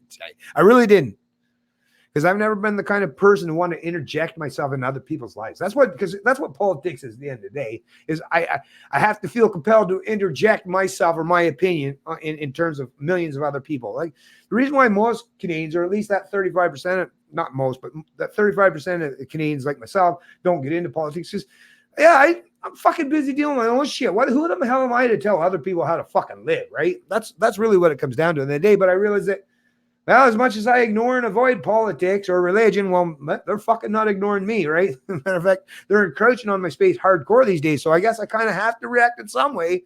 That's the position I find myself in, folks. What makes you think you're I don't, well, actually, no, there is that. Well, that's a good question, actually, Marcel, but because of how we were raised, right? That's a reality. Certain things happen, right? Even historically, when big things happen, it plays a role on the psychology or the philosophy of entire generations or entire classes of people or demographics in particular areas, right? You just can't avoid that. There are major factors that play into the mindset of people, and generationally there is a divide, and it might have to do with economics, it might have to do with social policies, or the culture, the driving force of culture. I mean, think about it. The driving force of culture for Gen X, it was mostly all about going against big government. So to think that we're going to ever turn and pivot away now and start to be promoters or proponents of big government, it's like, well, no, every fucking thing, like movies, music, television, radio, right? Everything, the way I was, everything was about going against big government, the way I was raised, in the manner I was raised. So that, like I say, demographics is going to play a key and pivotal role. And Gen Xers, and because we were that first generation, because our parents were the ones that were going into, especially moms that were going in off to college or university, we were the first generation. You can't deny that. Gen X was the first generation that had the bulk of the majority of our mothers going off into education or post-secondary education, or going off to be workers, right? So, and because both of our parents were gone off, well, we were considered, even back then, it's talked about lots of times, not my opinion, it's not just my expressed or personal opinion.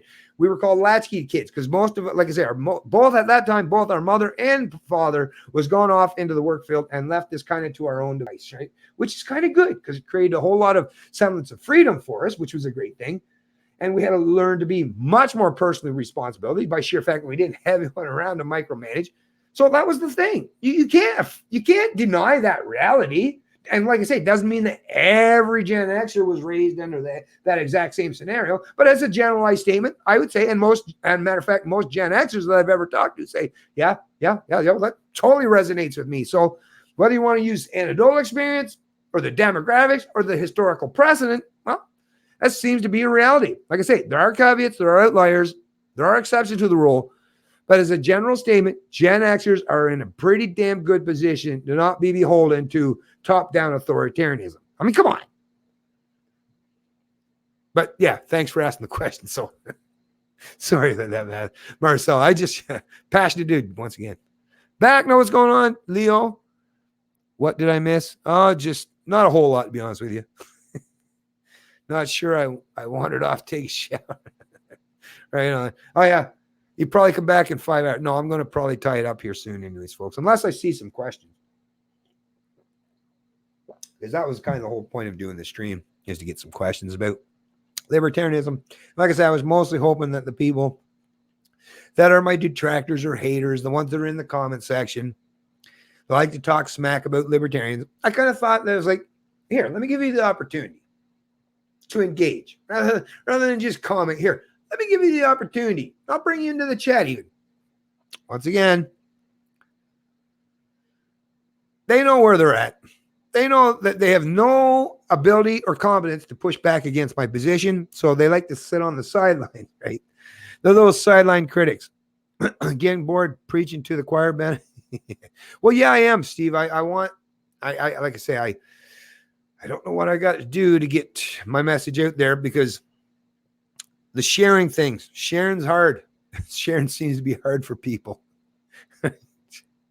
And to me, maybe it's that, matter of fact, hopefully I'm proving that, hey, we didn't have to share your shit, Bennett. We just took this stuff to our own parents, and we didn't have to share your video. We just kind of repeated what you were saying, or talked about the same kind of things that you talked about. That's why we didn't. If that was the case, like, okay, that's great.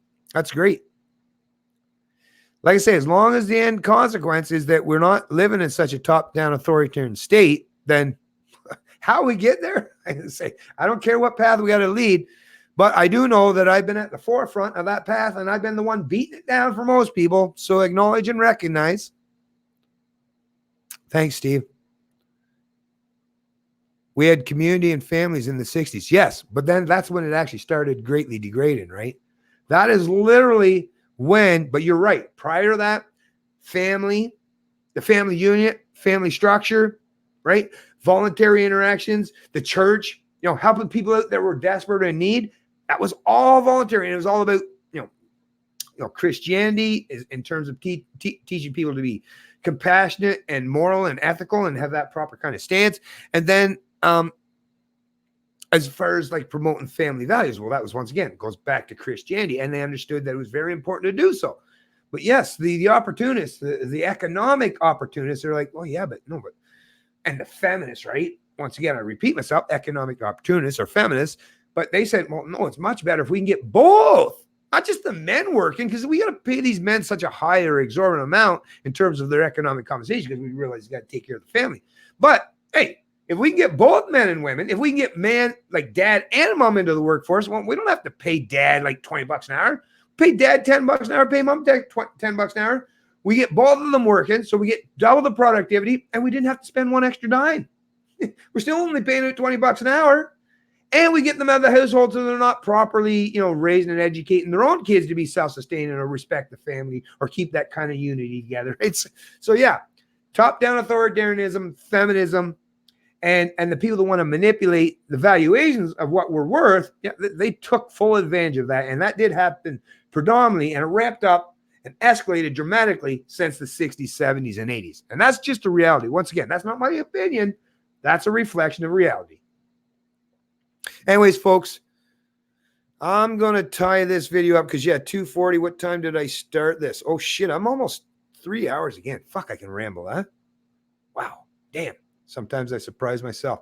But yeah, anyways, folks, thanks for joining the stream. I'm going to, like I say, I'm going to be doing a series. Not sure how regularly I'm going to do this series, but I'm going to try to do enough of these, like I say, hopefully entice some people to ask me some serious and genuine questions about what it is to be a free human being, what it is to be a libertarian, and what the philosophy of liberty entails. And hopefully I'll be able to entice some of those people to actually come onto my stream and talk about these things, because I want to, the ones that are seriously curious or concerned and just want to have some knowledge, present them, I'm more than willing to offer that.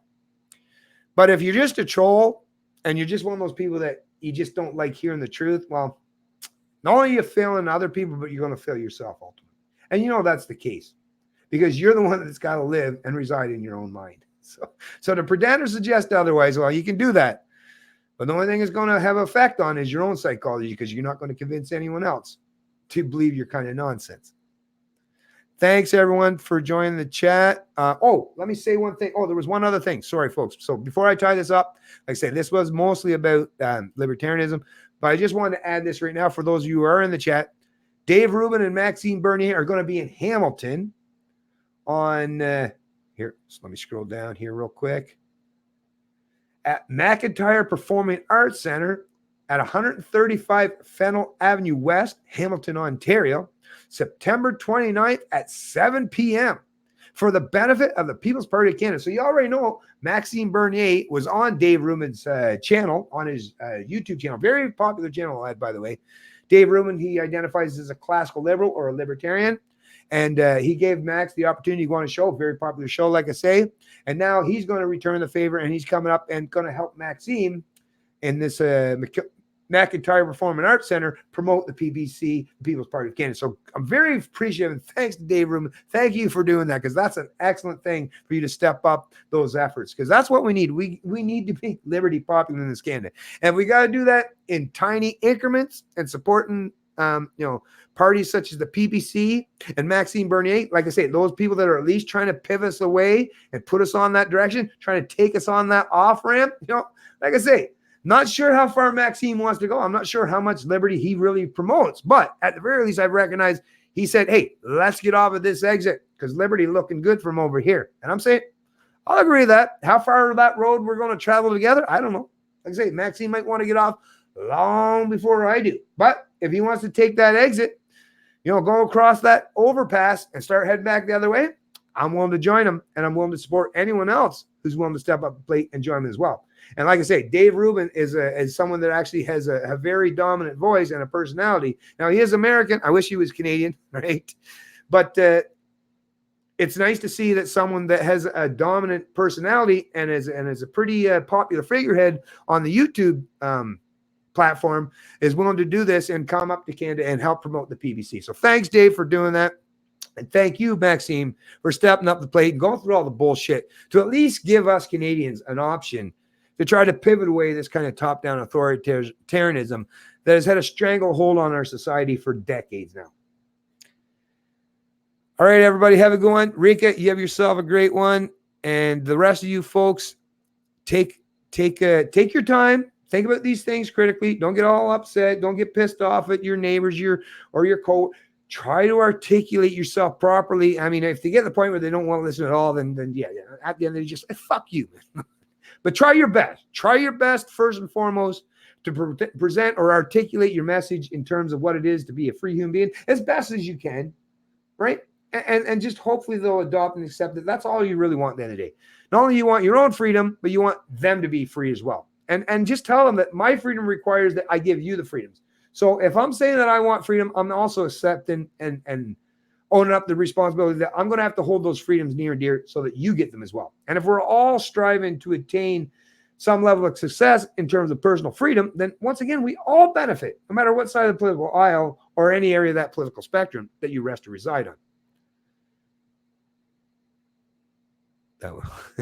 All right, folks.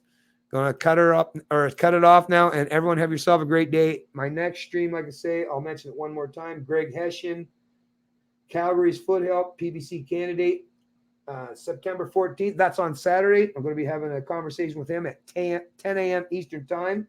We're going to be talking about economics and his candidacy in that riding of Calgary Foothills. Have a good one every day, or everybody, and we'll see you next time. It's Canadian Libertarian, and I love liberty.